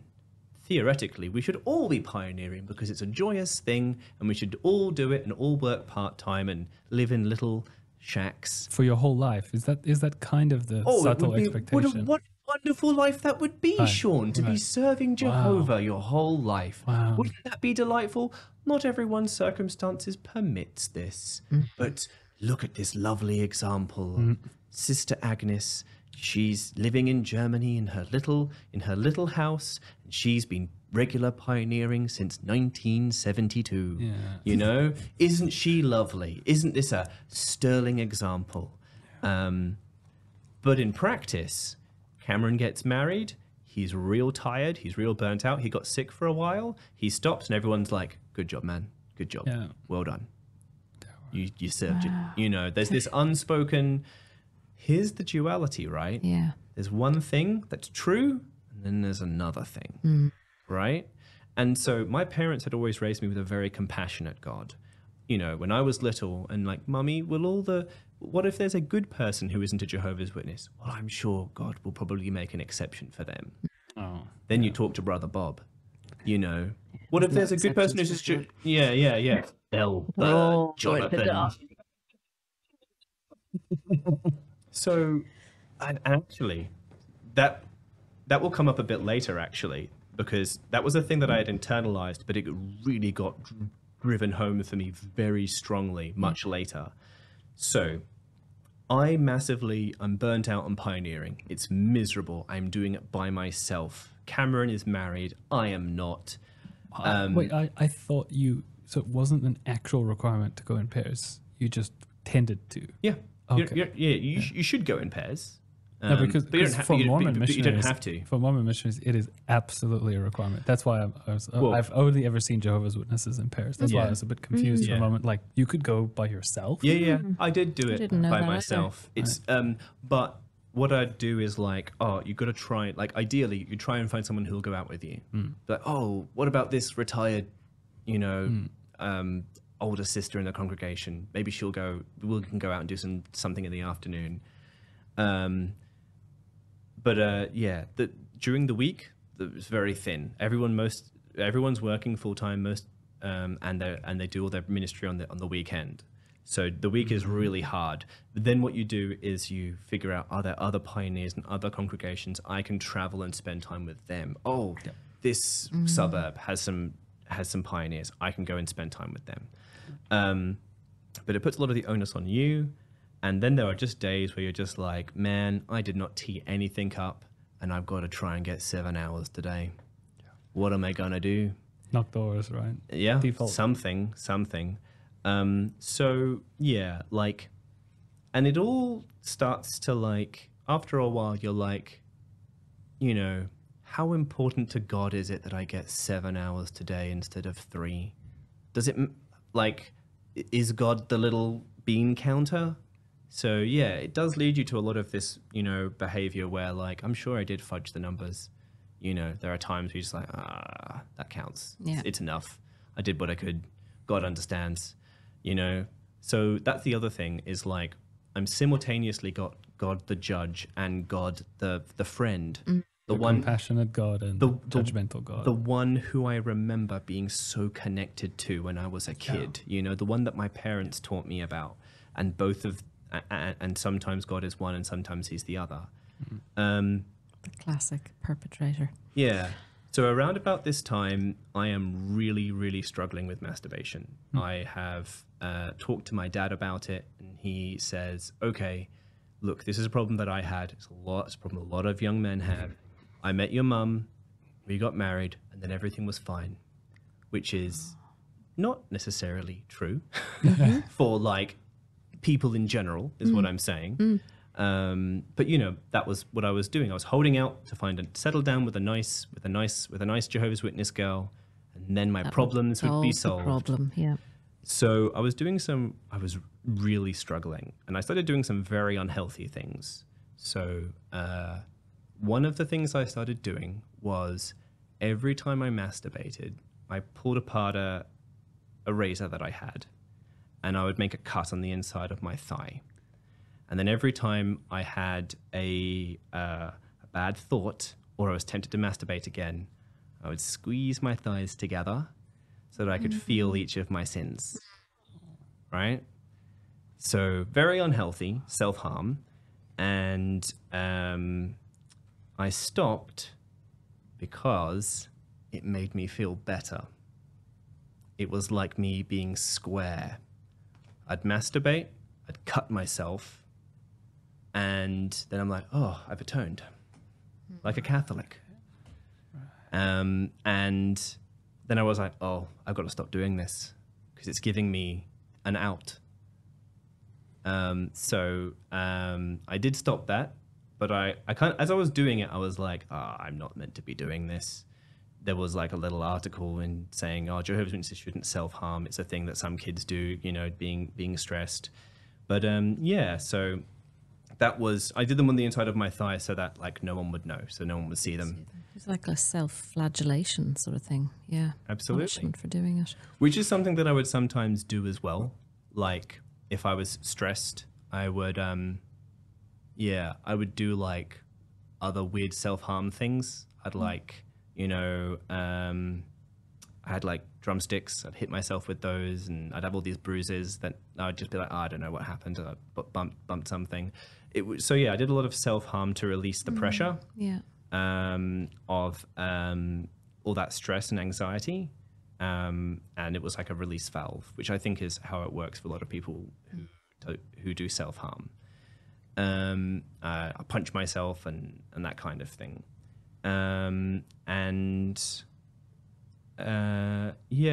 So a lot of really unhealthy behaviors, but I tried all the official stuff, which was just don't. Actually, this is the worst. Jehovah's Witnesses are very much uninterested in practicalities. So you have to, like the Watchtower and all the messages you were given kind of exist in this kind of beautiful theoretical universe where you are told, if you pray and study, that, you know, the practicalities will be taken care of, right? You know, if I say, what do I do? I've got 7 hours I need to get in. The Watchtower very rarely would say something like, try calling a neighboring congregation. It's like all that stuff was you learn from other pioneers. How to give up masturbation? Simply stop. Just don't. Just don't. So I'm like, I've tried, just not. Yeah. And I can't. So I'm going to have to figure out my own solutions, my own like practical solutions. Yeah. So like, yeah. And that was, but yeah, the religion just doesn't want to touch any practicalities because it all falls apart. The moment they try and say, how do you stop being gay? Follow these steps. It's like suddenly they've given you something that doesn't work. Yeah. How do you stop masturbating? Follow these steps doesn't work. So they don't. They leave it up to you. Simply stop. Pray about it every day. Just don't. Yeah. So yeah, that was really rough. And so I was very lonely. I really wanted a girlfriend. I'd never had one. 3 years of pioneering, and I'm just done. And but on the surface, what a good boy Jonathan is. He's pioneering by himself. He's carrying on. There are people above elders called circuit overseers, and there's more hierarchy above them as well. But circuit overseers come and visit, like the Apostle Paul visiting all of the congregations and telling them what they're doing right and wrong, making sure that everyone's following the program, no one's veering off into a weird sect or something. It's very much almost like a corporation, like regional managers and all this sort of stuff. Circuit overseers will spend a week, and you have all these special extra meetings, and they spend time. And there's a special meeting with the pioneers. Actually, just to show you how all in I'd gone, this is going slightly back. So me and Cameron are pioneering, and after you do that for a year, you get sent to a special 2-week course called Pioneer School. It's this big deal. You get a special book. You study the whole book. It's this intensive 2 weeks of how to be a better pioneer. And it coincided with one of my very good Jehovah's Witness friends' wedding in the UK. And I chose not to go back for his wedding. He wanted me to be his best man. Oh, wow. He called me up. He was also quite devout, but he was a lot cheekier than I was. And he's like, this is the date of the wedding. And I'm like, that's right in the middle of my pioneer school. I said, I'll have to talk to Jehovah about it. And he jokingly said, he was devout, but he had a bit of a sense of humor. He goes, oh, don't ask him. I know what he'll say. And then I call back and I'm like, I'm really sorry. I've considered it prayerfully. And that never felt right. Yeah. That was actually a big deal for me because I'm like, this does not feel correct. And this was the first time that I really felt like I'd done the right thing, and it felt awful. I went to my pioneer school. It was lovely. I enjoyed it. But the entire time I'm like, I could have waited a year. I could have done this next year. But when you're asked, consider prayerfully, what should you do? You've been offered this privilege. Should you go back to be best man for your best mate's wedding in the UK? Or should you go to pioneer school? You ask God, and you're like, I can't see a universe in which God says, put me second. Anyway. It's so manipulative, isn't it? It is. It is. So I'm now at the end of my pioneering, and I'm talking to a circuit overseer, and I'm talking and saying, look, I'm struggling. It's me by myself. And he recommends me going to Bethel. He says, I'll write you a letter of recommendation. But there are about 7 or 8 Bethels around the world. They are a combination of a headquarters, a printing press, a translation center, and a religious commune. So just to be clear, these are nothing to do with the Bethel Church. None. That's like a Pentecostal church in the US somewhere. No. Okay. Bethel is Hebrew for like house of God. So I went to Bethel in Sydney. And it's a very closed little ecosystem. There's a big formal dining room. All of your meals are prepared for you, breakfast, lunch, and dinner. You need to get up at 7:30, put on a full suit, and go to breakfast, where there will be like a discussion of the daily Bible text that you normally do with your family over breakfast. And that will be a lot of a bigger thing. And then you have breakfast, and then you work doing something. And you like have different jobs, and the first thing you always do is cleaning. So I was a cleaner, and that's a really useful skill to have. I've never failed a rent inspection since. Well done. It's great. It's great. I can buff a sink to a shine now. It's a great skill to have. So anyway, I had a lot of fun at Bethel. There's a swimming pool, there's a gym, people play sports. There's a lot of people playing music. So do you go there to learn, or do you go there to work? You go there to work. To work, Yeah. okay. So you sign a vow of poverty, which is a legal thing in Australia, while you're a Bethelite. Wow. And it gives you certain tax benefits. It's the same kind of thing they get like monks to sign and that kind of thing. Interesting. And they give you a teeny tiny little stipend. It's like, I don't know, something in the vicinity of $20 to $40 a week. But aside from that, like, people donate clothes, and there's a little op shop that you go in that's unmanned. You just pick out the clothes that will fit you.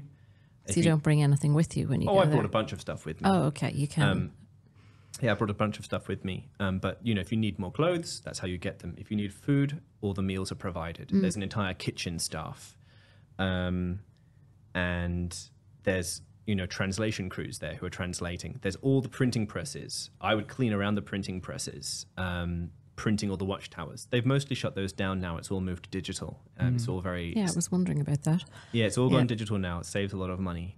And all of the like hierarchy who like look after the whole area are there in Bethel. When something goes wrong, you call Bethel. You know, let's say you're an elder in a congregation and you get hit with something and you're like, oh, I don't know what to do here. Someone confesses a crime to you. You're like, oh, what do I do? Or there's a big problem that needs to be solved. We call Bethel. Yeah, we don't call the police. Or We Ghostbusters. call Bethel. Absolutely. It's got the word ghost in it. Oh, yeah. I never watched Ghostbusters. That was never allowed. Yeah. It's too many ghosts. Yeah. So Bethel, as a young person, feels a lot like living in uni. It's like dormitories. You always have a roommate. Yeah. It's actually a lot of fun. I had a lot of fun. I made a lot of friends. So it was better as a lifestyle than the regular pioneering. Oh God, I didn't have to pioneer anymore. Yeah. It was amazing. Alright. I mean, it was. I had to do a lot of cleaning. I also. I prefer the cleaning than the pioneering. Oh, it was That like was a step up. I could just wander around with my big broom, clean up all the floors. I actually should have gotten into like podcasts or something, listening at the time, but I didn't. I think that would really be a bit frowned upon. I was thinking you wouldn't be allowed to do that. I probably wouldn't be. Yeah, I mean, not that I know anything, but my thought was podcasts, and then I thought, oh, you're probably not allowed to do that while you're cleaning. I could probably tell people I was listening to like my Bible readings for that week or something. But anyway, so I thought I was gonna basically Bethel was gonna be all of these like enlightened like monks levitating around on the strength of their inner peace, you know. And what I found was just people like me. Some of them very dysfunctional, some of them a lot of fun, a lot of young people who'd done kind of what I had done. And it was, and a lot of people were shopping for a partner. We didn't have a full kitchen in our little dormitory, but there was a big, really well-fitted kitchen at the end of the hall. And I would go and cook there, and a lot of girls would come by, and they'd be like, "Oh, what are you cooking?" They're like, "Oh, this is good. He cooks." You know, it was great. You make a lot of friends, and it was really fun. It's mostly single men. There's a contingent of single women, and there is a contingent of married couples. Okay. So women are encouraged to become pioneers as well? Yes, it's the one.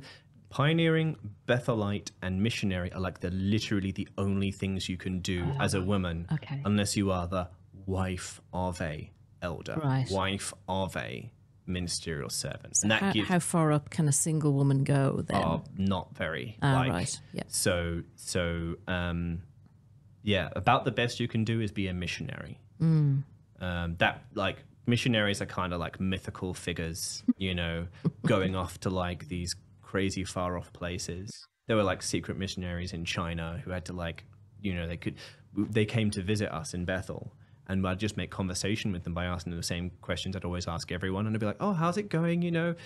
How's your congregation? And this guy, very nice, thin, older guy would be like, can't really tell you. I'm like, oh yeah, okay. And then I'd be like, oh, okay. Well, what about, is the territory nice? Can't really tell you. Like, it was super secret stuff. They're banned in China. Yeah. Anyway, and but yeah, so there's a lot to do in Bethel, and a lot of and people who'd been in Bethel for a very long time had to be a little odd. Usually, sometimes they either had to be very chill and easy to get along with, or they had to be a little odd because it's an odd lifestyle. It's like Jehovah's Witness turned up to max. And could you spend as long as you wanted there? As long as you could do your duties, as long as you could work, as long as you could, do the things you're meant to do, as long as you don't, if you get married, you have to leave. Because, like, I don't know why, but like, you could apply to stay. So if you're brought in as a single guy, you're expected, you're a single guy. You've got no family, you've got no kids, you have no wife, because a wife, of course, is something you have to look after because you're the spiritual head. So the idea is you work hard. You spend all your time just working hard. If you get married, we didn't sign up a married brother, but there are married couples who applied as a couple, and if they were like this powerhouse couple, they'd get into Bethel. Yeah. But yeah, you mostly got pulled into Bethel because you had useful skills. I have a theory that it's because I had my massage qualification. I wrote that down. And they've got so many health problems in Bethel because everyone's so neurotic and like, stressed out. Like cleaning, we had lists of all these houses, of all these different rooms that we couldn't use bleach in because people were like, oh, the bleach is making me sick. Everyone's got all of these health complaints that are all caused by stress and allergies and everything. And there's so many cases of Jehovah's Witnesses I've talked to who are like, oh, I thought I was allergic to this and intolerant to that. And it all went away once I got off that goddamn hamster wheel of stress. Yeah. So anyway. So how long did you spend in Bethel? Not very long. Oh, okay. 3-4 months, maybe 6. Okay. So there was a guy I really liked as like a mentor. He was a single man. He was, I think, in his 30s or 40s, and he was an elder. And you don't meet a lot of single elders. They exist, but you don't meet a lot. And I liked this guy. He was super gentle. He was super nice. And I said, may I ask you something? I said, in private. And I'm like, hey, how do you stop masturbating? I've been trying so hard. I've talked to my dad about it. And my dad has always just told me, just do your best, Jehovah, my dad all but said, do your best, Jehovah will understand kind of thing. So I felt like I had talked enough. My dad was an elder. But talking to this guy, he is like, oh, look, I've never really had that problem.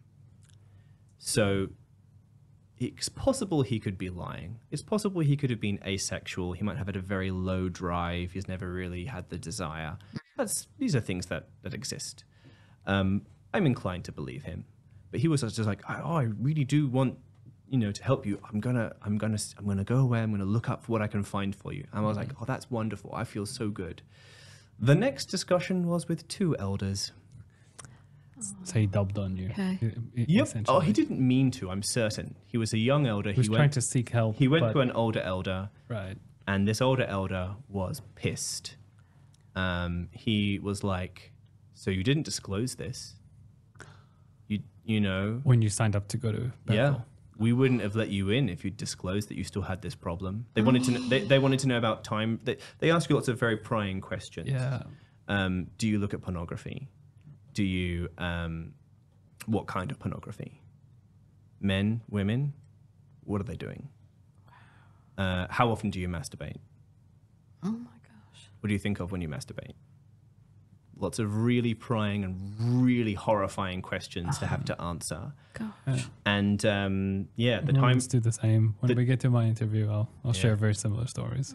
the time frame that I gave them of how long I could last between masturbating was, they were like, no, that's nowhere near good enough.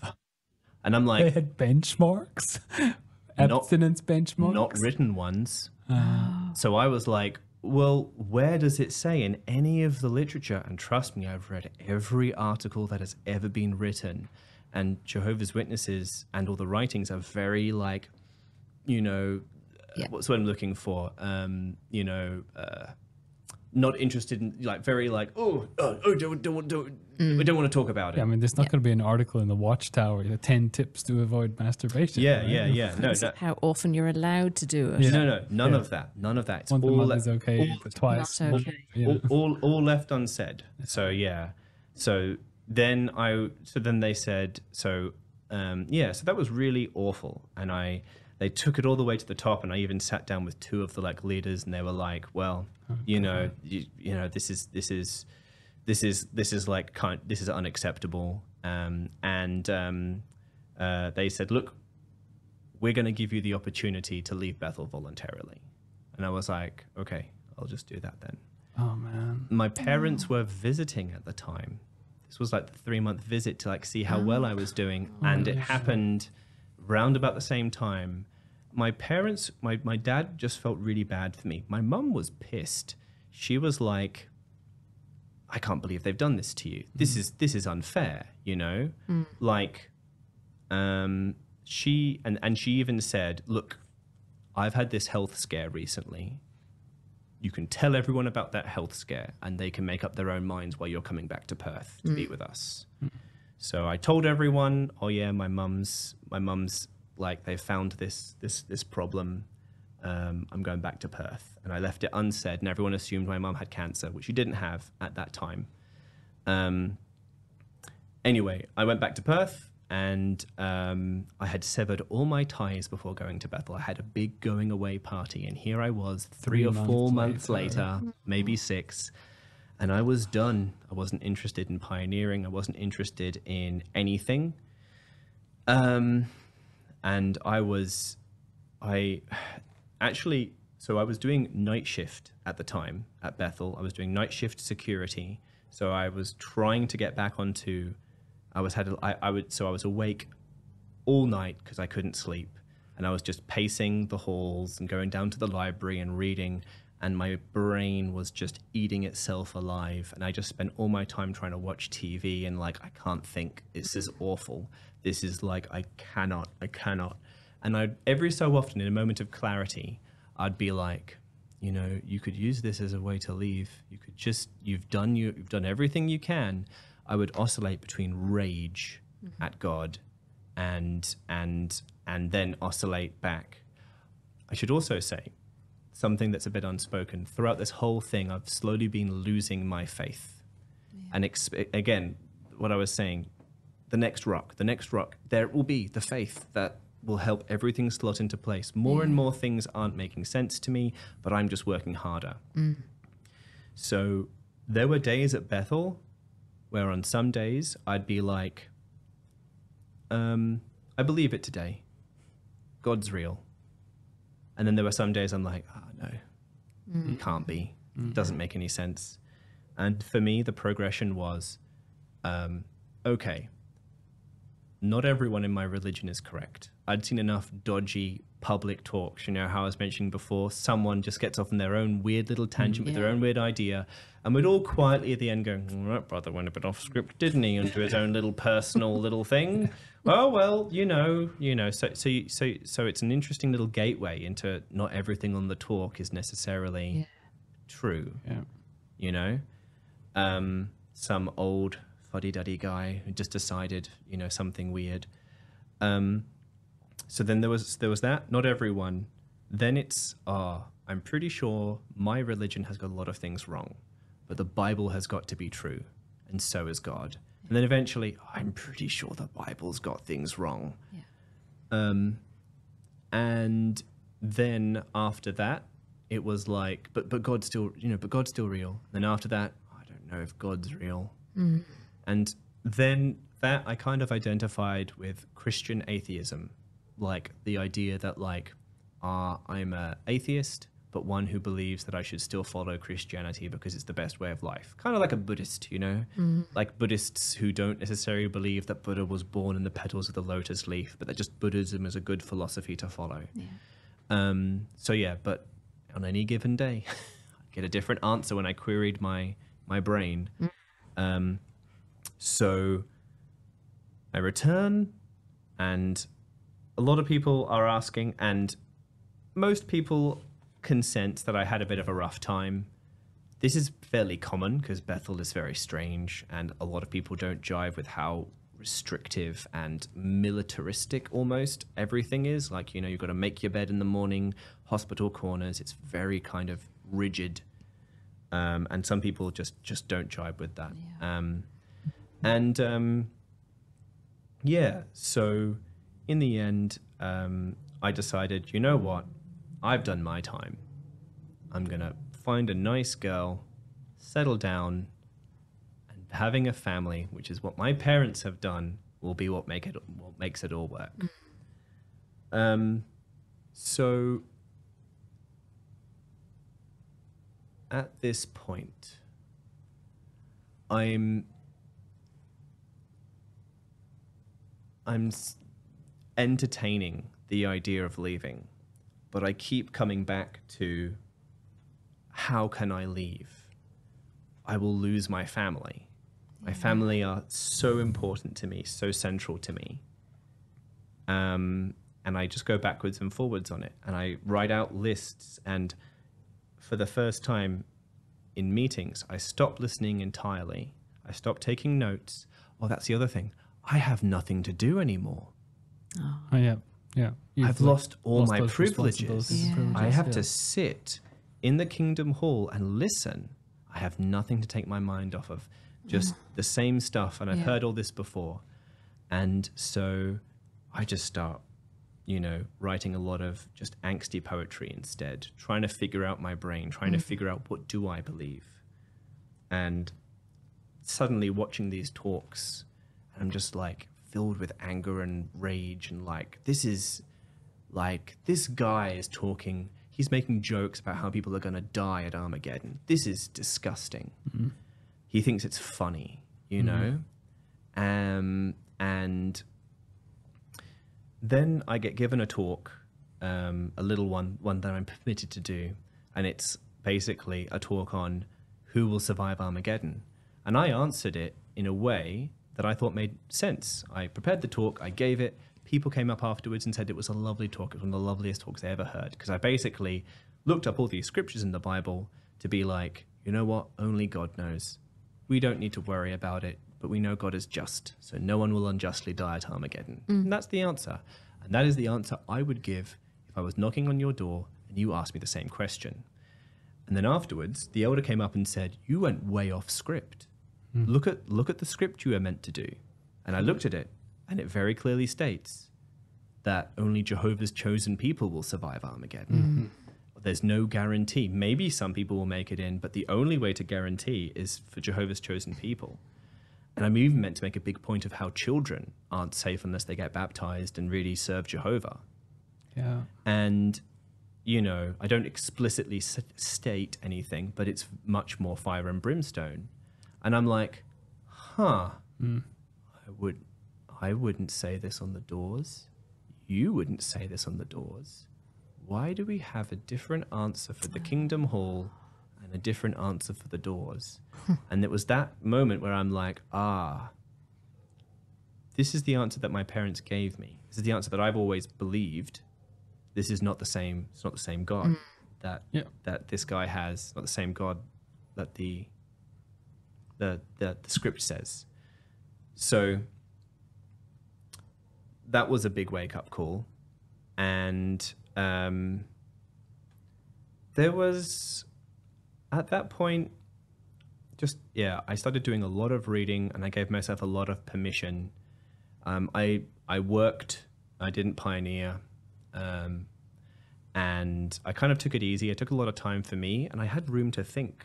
I worked 4 days a week and I had Wednesdays off. And on those Wednesdays, I went down to the library and I started getting out non-fiction books about human sexuality and non-fiction books about, actually a lot of fiction books about religion, specifically the graphic novel series The Sandman, which is fantastic.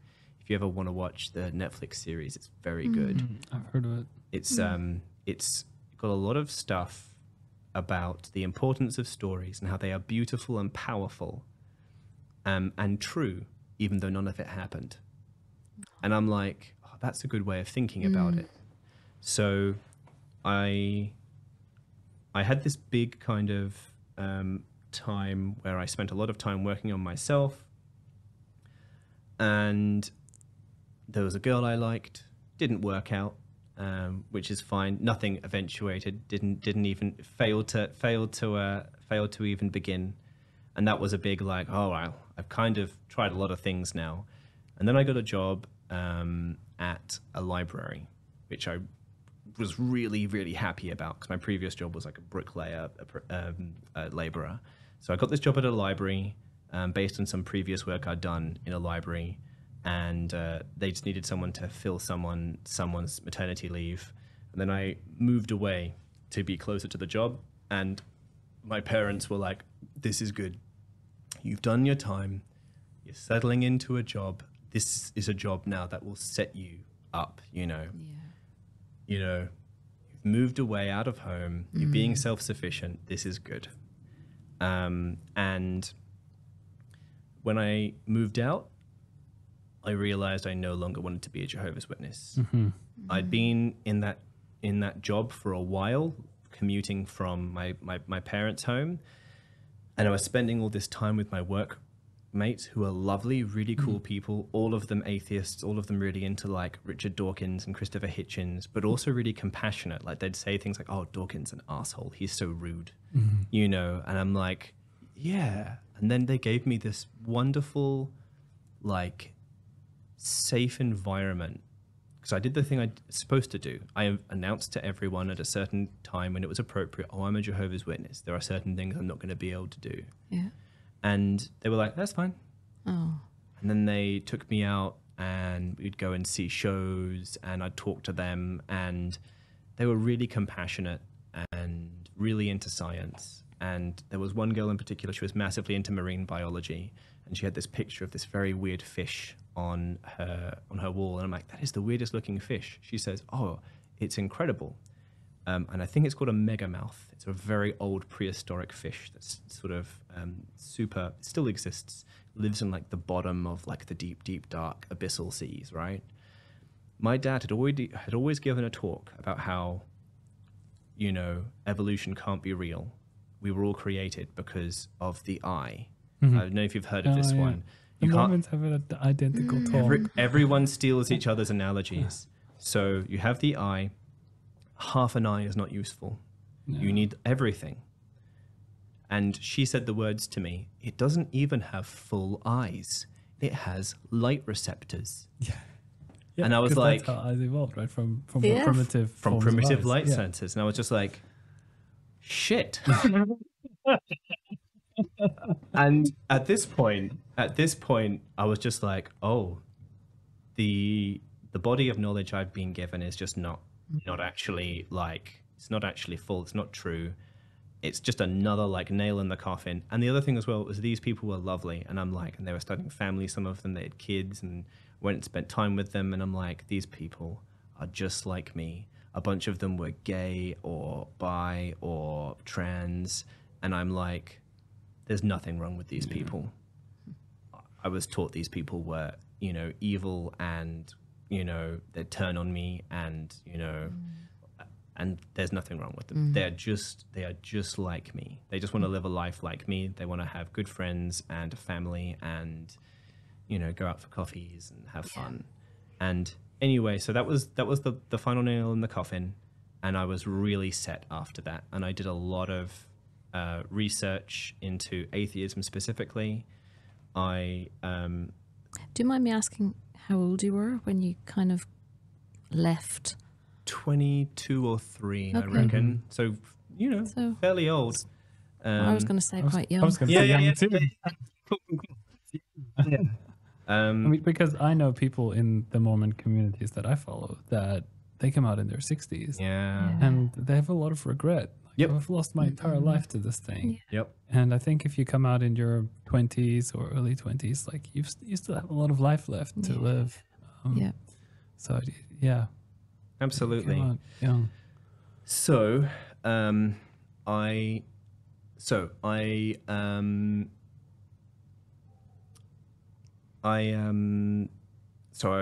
I've decided I'm going to leave. I have a plan. I've moved out of home.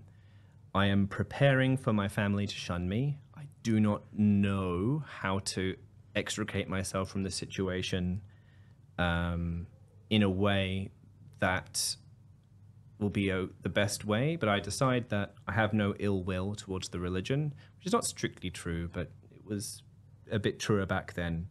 So I said, I thought to myself, I'm like, you know what? This religion, which kind of helped me through those middle years and gave me this wonderful community and gave me this wonderful family, and I'd credited it with all of these things that these days I wouldn't actually necessarily credit. I would credit more my parents for that now. But at the time, I'm like, the religion's given me so much, but we're square. I gave it 4 years. I gave it like 3.5, 4 years. I did what I could, and it wasn't enough. I got thrown out of Bethel. All right, I gave you all I got. If it's not enough, then so be it. And I didn't really believe in God at this point. And actually, that's another amazing thing. I came back from Bethel, and I decided I was going to. When you're in your first year of Bethel, you're meant to read the whole Bible all the way through. And I decided I was going to do that. In like that time when I came back from Bethel, I decided I'm going to read the whole Bible according to the Bethel schedule anyway. And I read, and I realized when I was reading the whole Bible in order, how much nonsense, how much awful stuff there is in the Old Testament. And I was wading through all of the atrocities, and I was trying to I was doing the thing you're meant to do, like put yourself in their shoes. And I was like, okay, so there's this genocide of a city where they kill every man, woman, child, and animal in this city. God has asked them to do this. If I'm an Israelite soldier, can I do that? If I had my sword and my shield, I go and there's an enemy Philistine warrior or whatever, I could probably kill a Philistine soldier. They're like a terrible raider. They've probably raped and pillaged and done stuff. Okay, I go to the city. Outside is a priest of Baal. Oh, they're terrible. They sacrifice children alive, supposedly. I mean, I don't know if we can trust the Bible on this one anymore, but I could kill a priest of Baal. I go inside. There's a man standing outside of his house. He's clearly a potter. Can I kill him? If I can kill him, and I step over his body, and there's a woman screaming inside, can I kill her? And then, if I can kill her, can I get past what she was trying to protect and kill the baby in the crib? And I'm just like, nope, no way. I couldn't do that, not even if God asked me to.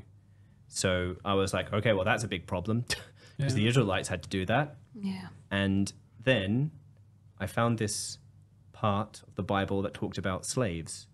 And my idea of slavery is very similar to what most other Christians are told about slavery. It's not that kind of slavery, blah, blah, blah, blah, blah. It's all fine. It's the nice kind of slavery. It's the nice kind of slavery. It's not like, Sure what that is. They get sick leave. They get sick leave. It's basically just a servant. It's just a whole financial thing. Don't worry about it. Yeah. And then I read this bit where it's like, okay, if a master beats a slave and the slave dies, they're charged with murder. I remember this scripture. If they beat the slave so that they nearly die, and they go to the deathbed, and they die maybe a day or two later, they linger on their deathbed and then die, well, they get away with it. Because after all, the slave is the master's property. And I was like, what? Yeah, it's outrageously disgusting when the penny drops and you read the Bible, you read the Old Testament. You just realize this is outrageously disgusting. I thought I had read the whole Bible, and this had never been read to me. I had never read this. I was 23. I've been studying the Bible my whole life, and this is new because who would dwell on it? Yeah. They passed that part. They passed that scripture on the penny whistle tour of the Bible that we were doing in our meetings. We went back to the same scriptures again and again, the easy ones, the nice ones. So that was, again, I was just like, oh, if anyone comes at me, I'm just going to open up my reference Bible, which is now full of annotations, and be like, explain this to me. So eventually my parents figured out what I was doing. I was trying to fade away without getting like officially what's called disfellowshipped, where you've done something wrong and they kind of banish you and then everyone has to formally shun you. I was trying to leave just by becoming inactive. You know, oh, we haven't seen him in a while. You know, oh, he's like a little lost sheep. We'll get him back one day, kind of thing. So my parents figured out that I'd stopped going to meetings and I was dodging the elders who were coming to try and get me back. Okay. They would come by and visit. They knock on the door and I'm like, oh, come in, have a cup of tea. Jonathan, it's been so long since we've seen you. I know, I've been so busy. Would you like a biscuit? You know, oh, yes, you've got to come to the next meeting, though. Oh, absolutely, I will. Absolutely. Oh, didn't you used to play piano? Have you seen my piano? Have a little play on it, you know. And, well, lovely. Thank you so much for coming to visit. I will see you at the next meeting. Don't go to the next meeting. I just did that. Works. I just did that. I like, how do you argue with someone who just is unfailingly nice to you? You know, they can only come and try and, you know, do that. Yeah. They might have gotten stricter these days, I don't know. But back at the time, this was like way back before a lot of ex-Jehovah's Witness stuff was really popular on like YouTube and the internet. It was all, I hadn't looked at any of it. I was leaving my way, which I have found out is actually a very popular way to leave, fading away. Yeah, a lot of people kind of just disappear quietly. Yeah, you got to ghost. Just ghost them. Yeah. Don't talk to them. Don't tell them anything. Don't say any of the doubts. If you say, oh, well, actually, I have some problems with the hierarchy. Oh, you have problems with God's chosen spokespeople on earth, do you? That sounds like dangerous heresy. Yeah. Oh, I've got problems with the Bible. I don't think God is real. Oh, really? The God that you married when you were 16, that you promised to serve with your whole soul and body and mind. If you just, oh yeah, no, I'll definitely come to the next meeting. Definitely come. Yeah, no worries. Absolutely. Thank you so much for visiting. But knowing your story as I do, so that worked for a number of years, didn't it? It did. So, yeah, my family were upset. They talked to me and I brought out all of these. I only brought out 3. I was like, I'm going to stick with the main ones. I brought out 3 problems, doubts that I had. And one of them was the genocides. One of them was blood. And one of them was something. One of them was like homosexuality. I'm like, I don't see the problem. There are warlords and murderers. And why are we worried about gay people? They're not hurting anyone. Yeah. And I brought up these 3. And my mum said, I've always struggled with the genocides too. But some things we just have to take on faith. No, I hate that sentence. And I had spent 3 years knocking on people's doors, trying to debate them out of their false religious beliefs. And I never accepted that answer. Yeah. When I said, let me read you these scriptures that disprove the Trinity. The Trinity is not real. God's name is Jehovah. And they say, no. Some things you just have to take on faith. I'd have a scripture ready. You know, it's like 1 John 5, something or other. And it was like, believe not every inspired expression, but test the inspired expressions to make sure that they originate with God, because many false prophets have gone forth into the world. Don't believe blindly. Test, verify, study. And so when my mum said that, I'm like, we would never accept that answer on the doors, Mum. So after that, because my parents at first were quite optimistic, we can help you with your doubts. I pulled out 3 incredibly well-prepared doubts, and they were like, okay, we're going to never talk about this ever again. And so for a while it was that. And then the religion's changed over the years and gotten a lot stricter with people who are inactive. And so over time, my family, who are very, very devout, have decided to cut off all contact with me, which is really rough. So that's very tough. But I've been out for like 12, 13 years now. And a couple of years ago, maybe 4 or 5, I think, actually, I connected with a lot of other ex-Jehovah's Witnesses when I could see what was happening. And that was really eye-opening. Up to that point, I was a little bit of, I don't want to say an apologist, but I was that guy who was like, all religions are wrong. But if one religion was correct, it would be the Jehovah's Witnesses. They raised me really well, and they did all these nice things for me. And it was really useful. A couple of years ago, to look up a lot of the ex-Jehovah's Witness activism, and you see a lot of the flaws, the lies, and it also just helps you to realize, this, organization is doesn't need to have any more sway over me, and the bad behaviors it taught me, I need to shed them. They are not useful. They are not healthy, and there's no real merit to them. So that's been a very useful process for me. Wow. Yeah. So.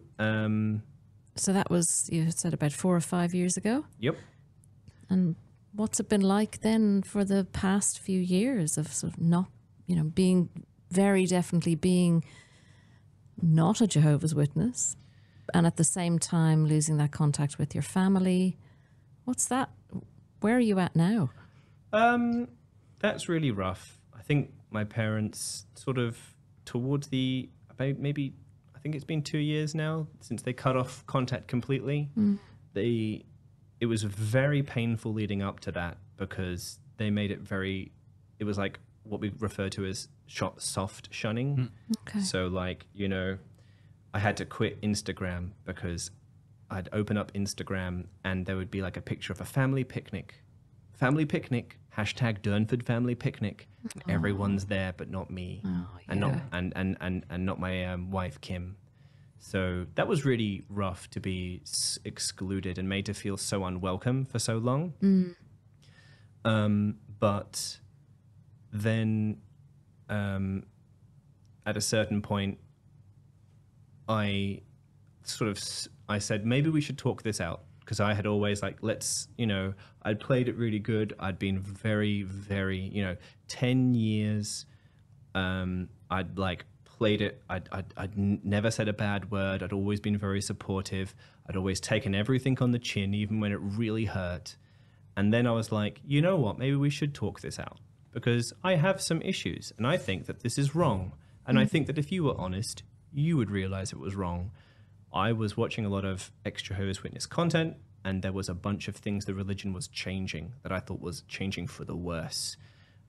There was a talk given by one of these charismatic leaders now, who are constantly broadcasting their talks, which is completely alien to my image of the quiet, humble scribes toiling away on the watchtowers. Yeah. And he said, look at this fantastic example of a 7-year-old boy who got baptized. What a wonderful thing.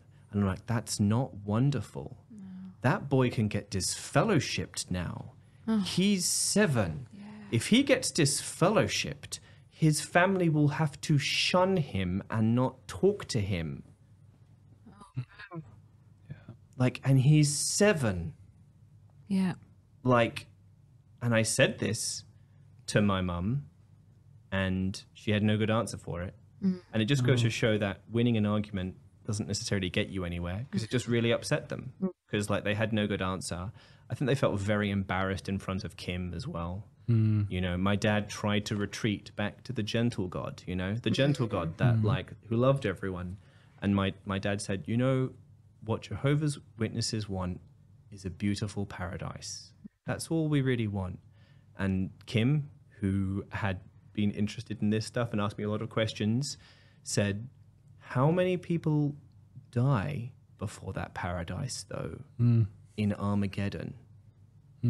Isn't that paradise don't 7 billion people need to die for that to happen? And my dad was speechless. Yeah. He had nothing to say to that. Yeah. And it's well, what can you say? Well, because also I've been where he's at, and it's you have to exist in the compassionate God, even though the Watchtower God is a bit different. You have to, for your own sanity. You don't think about 7 billion people dying at Armageddon. You quietly think to yourself, God will probably just kill the really bad ones. But that's not the official doctrine. Or maybe you just try not to think about it. You try not to think about, why was he prepared to sacrifice his son? You know, why did the flood kill all of these people, including all of the children? What else can you do?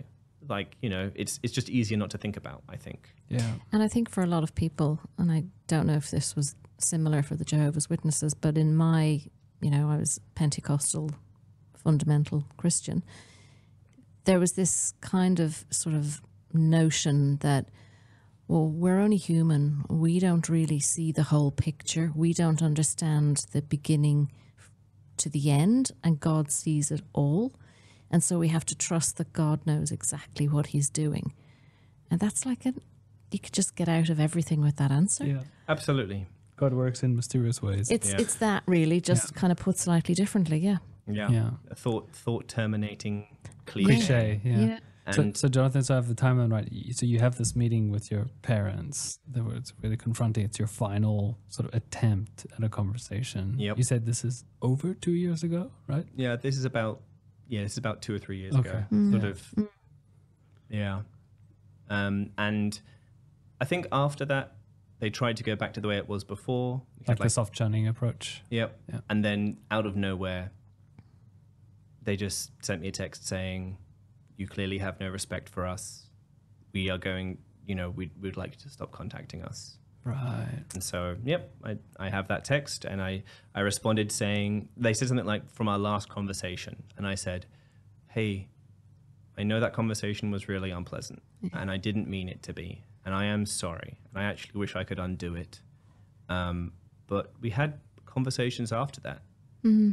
You invited us over and we played board games, Kimberly and I, and it was really nice, and we cleared the air. And then I called you up while you were building Phoebe's bed, and I Skyped you, and that was really nice as well. Mm-hmm. So don't forget the good times as well. Don't erase those. And that was the last I heard. So that was the last message you sent. That was it. I have nothing since. I accidentally found myself on Instagram while messing around with Facebook settings, and it looks like my sister is married now, my baby sister, who I was really close with, and that's tough. It's like, that man, hurts. It hurts for a long time. Doesn't it? But even before then, like my parents were trying to navigate their own duality. I think my whole family were trying to navigate their own duality. 1 minute they were like, please, you've got to get married. So Kimberly and I actually got married a bit earlier in our relationship, so that my parents would be like, okay, yeah, you're right with God, you're married, everything's fine, because they suspected we'd moved in together. Okay. And Kimberly was not a Jehovah's Witness? Nope, absolutely not. Lifelong atheist. Parents both atheists. She's awesome. And so we got married by what's it called? Registry office? Registry office, yeah. And then they turned around, and only a very short time later, when we were planning the actual wedding, they were like, oh, I don't think we can come. And I'm like, you're the reason I got married.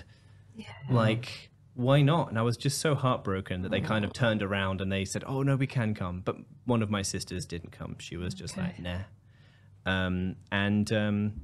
So that was a good number of years into the soft shunning. So that's the kind of thing that sort of would happen in the soft shunning.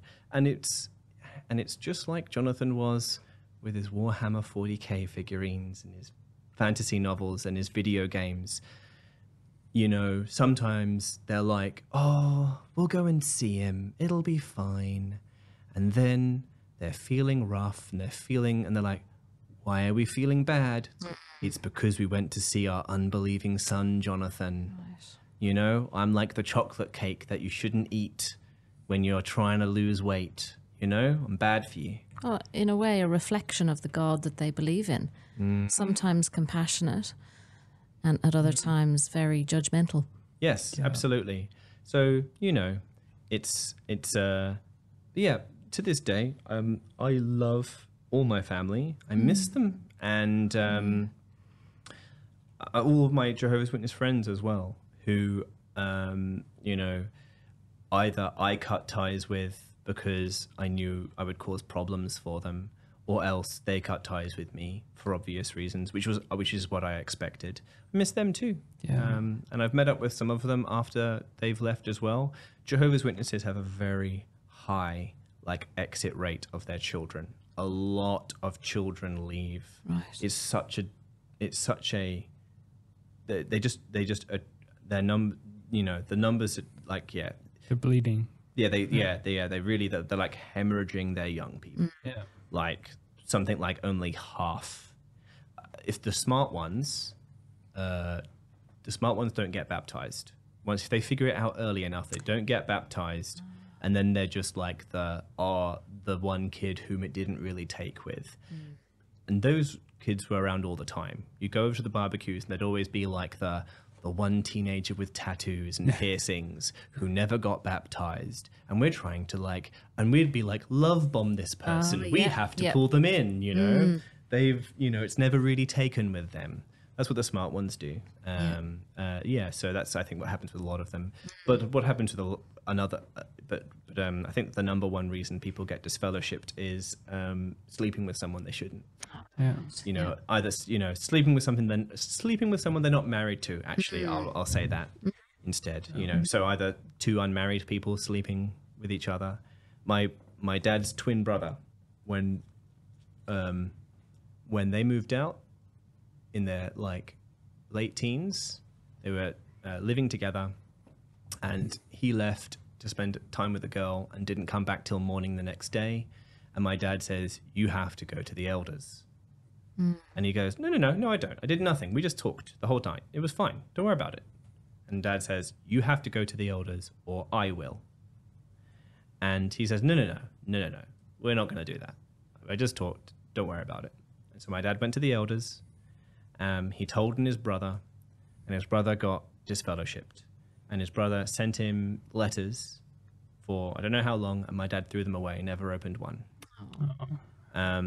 And when I was 13, we went to a family funeral, and there were a lot of extended family there who were not Jehovah's Witnesses or had left the Jehovah's Witnesses, and so we'd never seen them before. But a funeral is kind of an acceptable exception. Okay. To be like, well, it's in a funeral, So we were there at this funeral, and my dad went up to a man approximately his own age, held out his hand and said, "My name is Damien." And their sister said, "Damien, it's Richard." Your brother. It was his twin brother. Oh my gosh. Wow. Yeah. So we did it. Yeah. So it's like you're commanded to shun them forever. And then, but you still want to spend time with them. So it just breeds a very kind of destroying families, isn't it? Yeah, it's very rough, and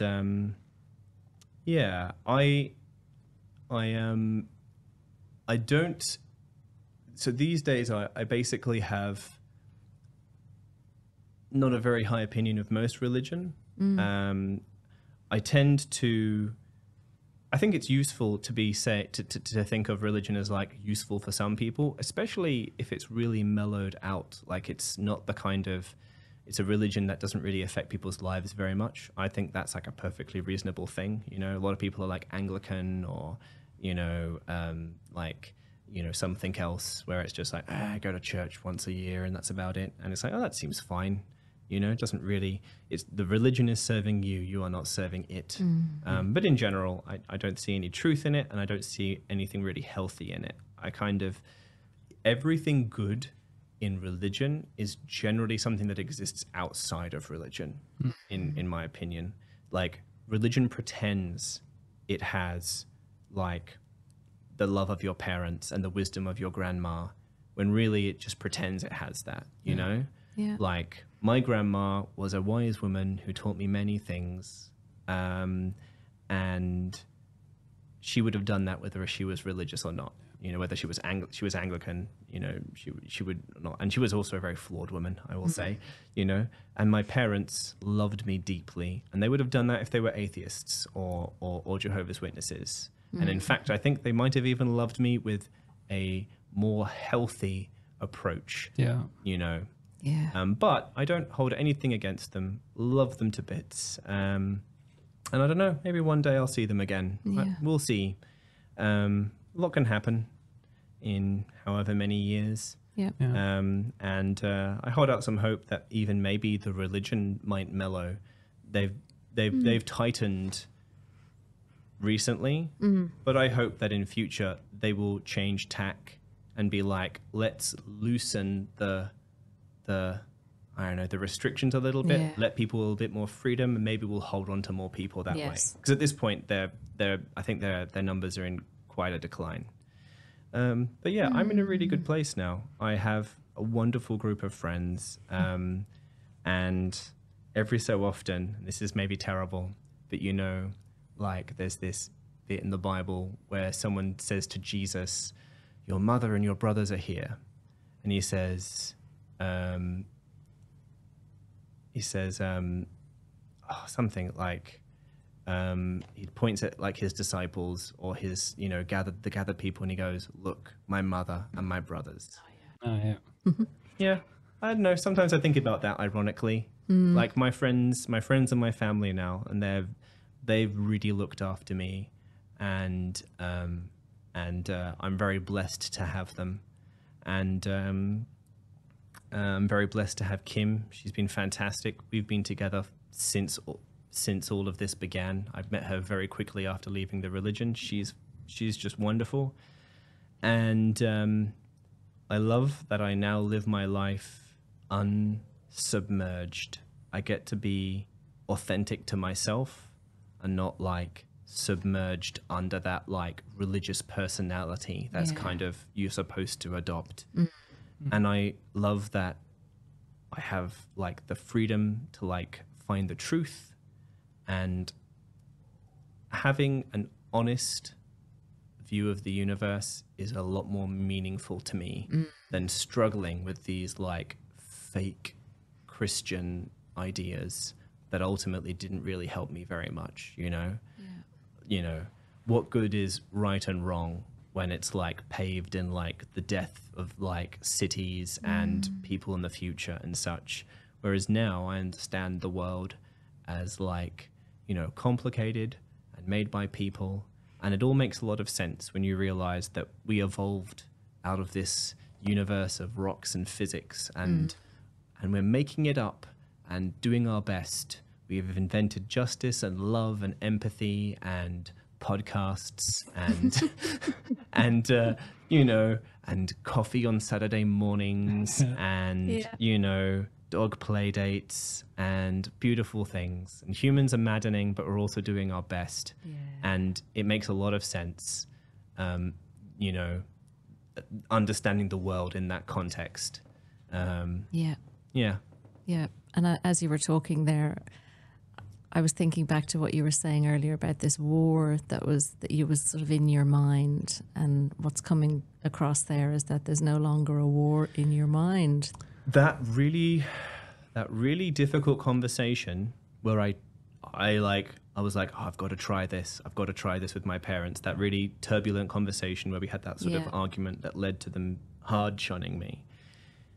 My dad, as we were walking back to the car, looked at me and he said with genuine, and I love this about my parents, even like they've always been super honest, the Linkin Park lyrics, they're beautiful. My dad looked at me and he goes, "You're so calm." And because I'm like, oh yeah, he knew me as this fiery teenager who was always upset and always flying into rages. And he goes, "You're so calm. Do you feel calm?" And I didn't answer him. I looked off and I thought, and I looked back and I said, "I feel harmonious." Wow. And that's how I feel now. Like, and certainly not every day and certainly not perfectly, but like in comparison.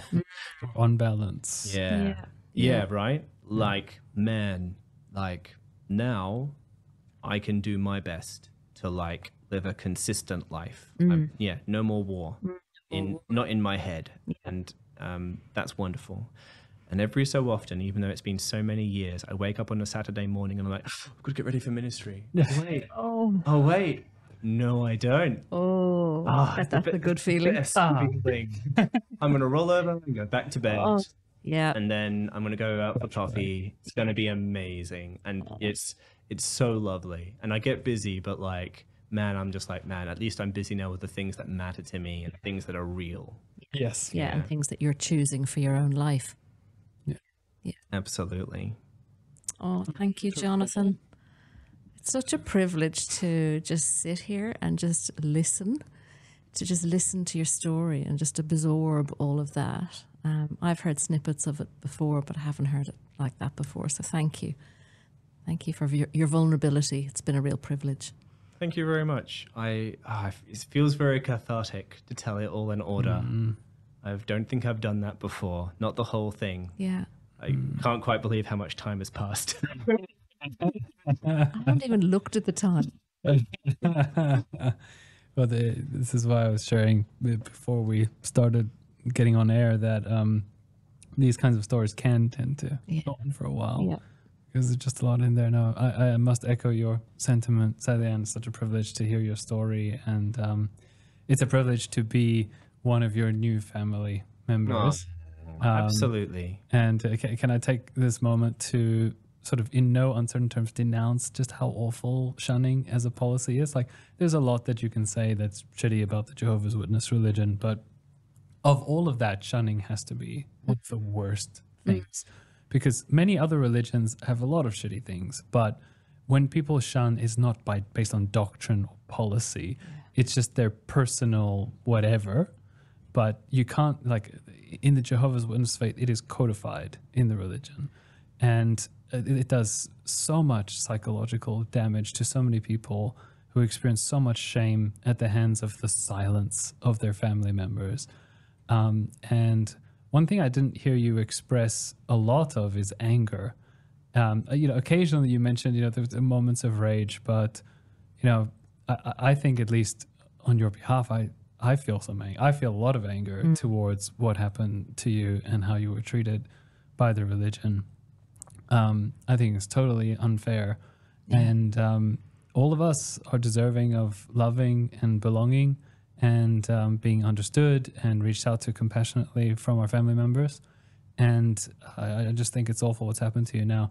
I love you've used the analogy. I'll use it back. Like, in your most compassionate moments, you realize these people are infected by a mind virus. Yes. So, I'm on one level not holding them fully accountable for their actions, but still, like, you would hope and you would wish that the people that raised you from the cradle would prioritize their relationship with you over their relationship with their imagined God. Yep. The thing for me that helps me put it in perspective is that they think they are doing the most loving thing for me. They're trying to save me from Armageddon. They've been told this is the correct thing to do.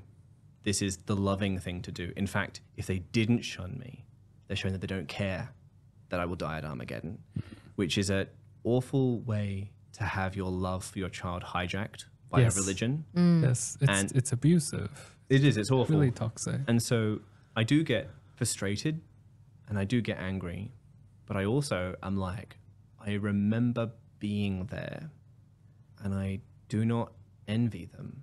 So like, that's another thing. Like, that would come up in my mind when I was thinking about arguments as well. I'm like, I don't envy your position. I don't think I could come up with a good argument. I don't think that I'm this great debater who can run rings around your arguments. I think that you have an incredibly difficult position to defend. And I think the same is true of shunning.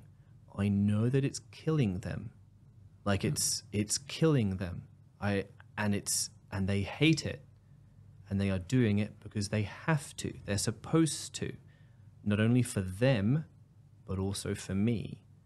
And I remember what it's like being in there and your brain eating itself, trying to make it all work. And I'm like, don't envy them. So yeah, I do get angry, but it's also like, I kind of pity them. Yeah. Which might sound condescending. I don't mean it to, but like, it's just like, Yeah. Like, honestly, I think about what their lives are like. I every so often I'm just like, man, imagine, like, as I said, that Saturday morning, wake up like, oh God, I'm back. I'll have nightmares. I'm back in the Kingdom Hall, and I wake up and I'm like, oh, thank Christ, you know, I'm free. Yeah. I don't envy them. I'm like, man, getting out's the best thing that's ever happened to me. And so that helps me keep things in perspective. Yeah, that's wonderful. I think my first reaction is to be angry with your family, but as you talk about it more, as we discuss it more, what I'm most angry with is the Jehovah's Witness religion and its policy on shunning. Absolutely. Like it's those ideas. They're shitty ideas. They are. They're terrible. They do so much damage in the world, and it's profoundly unnecessary. Yeah. And that's a good way of doing it. Hate, like, the organization, and people in it are all just doing their best. They're victims of the organization. Absolutely. That they're in. Yeah. It's a thing some Jehovah's Witnesses do, where they go into kingdom halls and they try and crash the kingdom hall and they try and disrupt what's happening, or they knock over the cart. And I'm just like, never do that. Never. Whenever I meet Jehovah's Witnesses, I'm like, ex-Jehovah's Witnesses, I'm like, you are doing so much harm. Those people are victims like you. Yeah. Like, what are you doing? Like, you know, they are trapped in there. Like, they deserve our sympathy. We've got to try and get them out if we can. You know, what we're angry at is something like much higher above them, you know? Yeah. So, So, as it said, hate the sin, not the sinner. Very good. Yeah. I love that phrase. Another convenient one. Absolutely. Yeah. But yeah, you know, yeah. Well, thanks, Jonathan. It's such a privilege to hear your story in detail, and we've all known each other for years, but I echo your sentiment. Like, I've learned a lot new about you tonight, and that's wonderful. So really grateful that you've volunteered to be the first interview, and I think we've kicked off this series with quite a bang. Yeah. Absolutely. I hope the recording hasn't crashed. We've been recording for so long. We'll soon find out. Well, can I just say that, you know, in case no one ever watches this, I think the primary value of this is this conversation. Yeah. And, you know, everything else that happens afterwards with people listening, that would be wonderful if some people did listen. But the most important thing is that we had this conversation. Absolutely. Absolutely. Yeah. Just to set our expectations, because when you start like a YouTube channel or something and you see like one view. Yeah, that's likely what we'll have, probably. But, you know, I enjoyed this a lot. Yeah. I'll get excited about view number 2. Yeah. And if we get to view number 7, we can celebrate. Yeah. I'm just going to reload the video. Look, if we can just count a few friends and family, I'm sure we can get enough. Yeah. So just some business for anyone who's listening. So with any luck, we'll continue this series and be doing some more interviews. And sooner or later, open the floor for people to apply to be interviewed. We'll be putting together at some point a Google form where people can sort of apply to be interviewed. And I guess we're really open to receiving all sorts of people. If you want to come on the podcast and share your story, as Jonathan has, we have time. We're interested in your story. We're interested in what happened to you, and we understand, and you're not alone.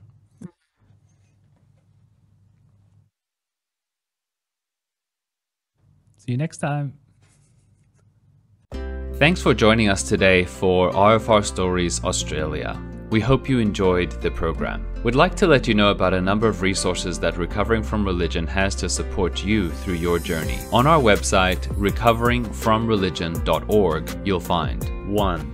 A resources tab, which contains an entire library of resources and links covering a wide range of relevant topics. 2. Other online media, including a blog, other podcasts, and RfRX talks. 3. A helpline that is available 24/7, both through phone call or live chat, where you can talk with someone supportive in real time in a time of crisis, or if you simply want to connect with someone who will understand with empathy. 4. Support groups, which run both online and in person in certain locations around the world. And 5. A directory of therapists who have been vetted and offer only therapeutic services using secular methods. Thanks again for joining us, and we hope to see you next time.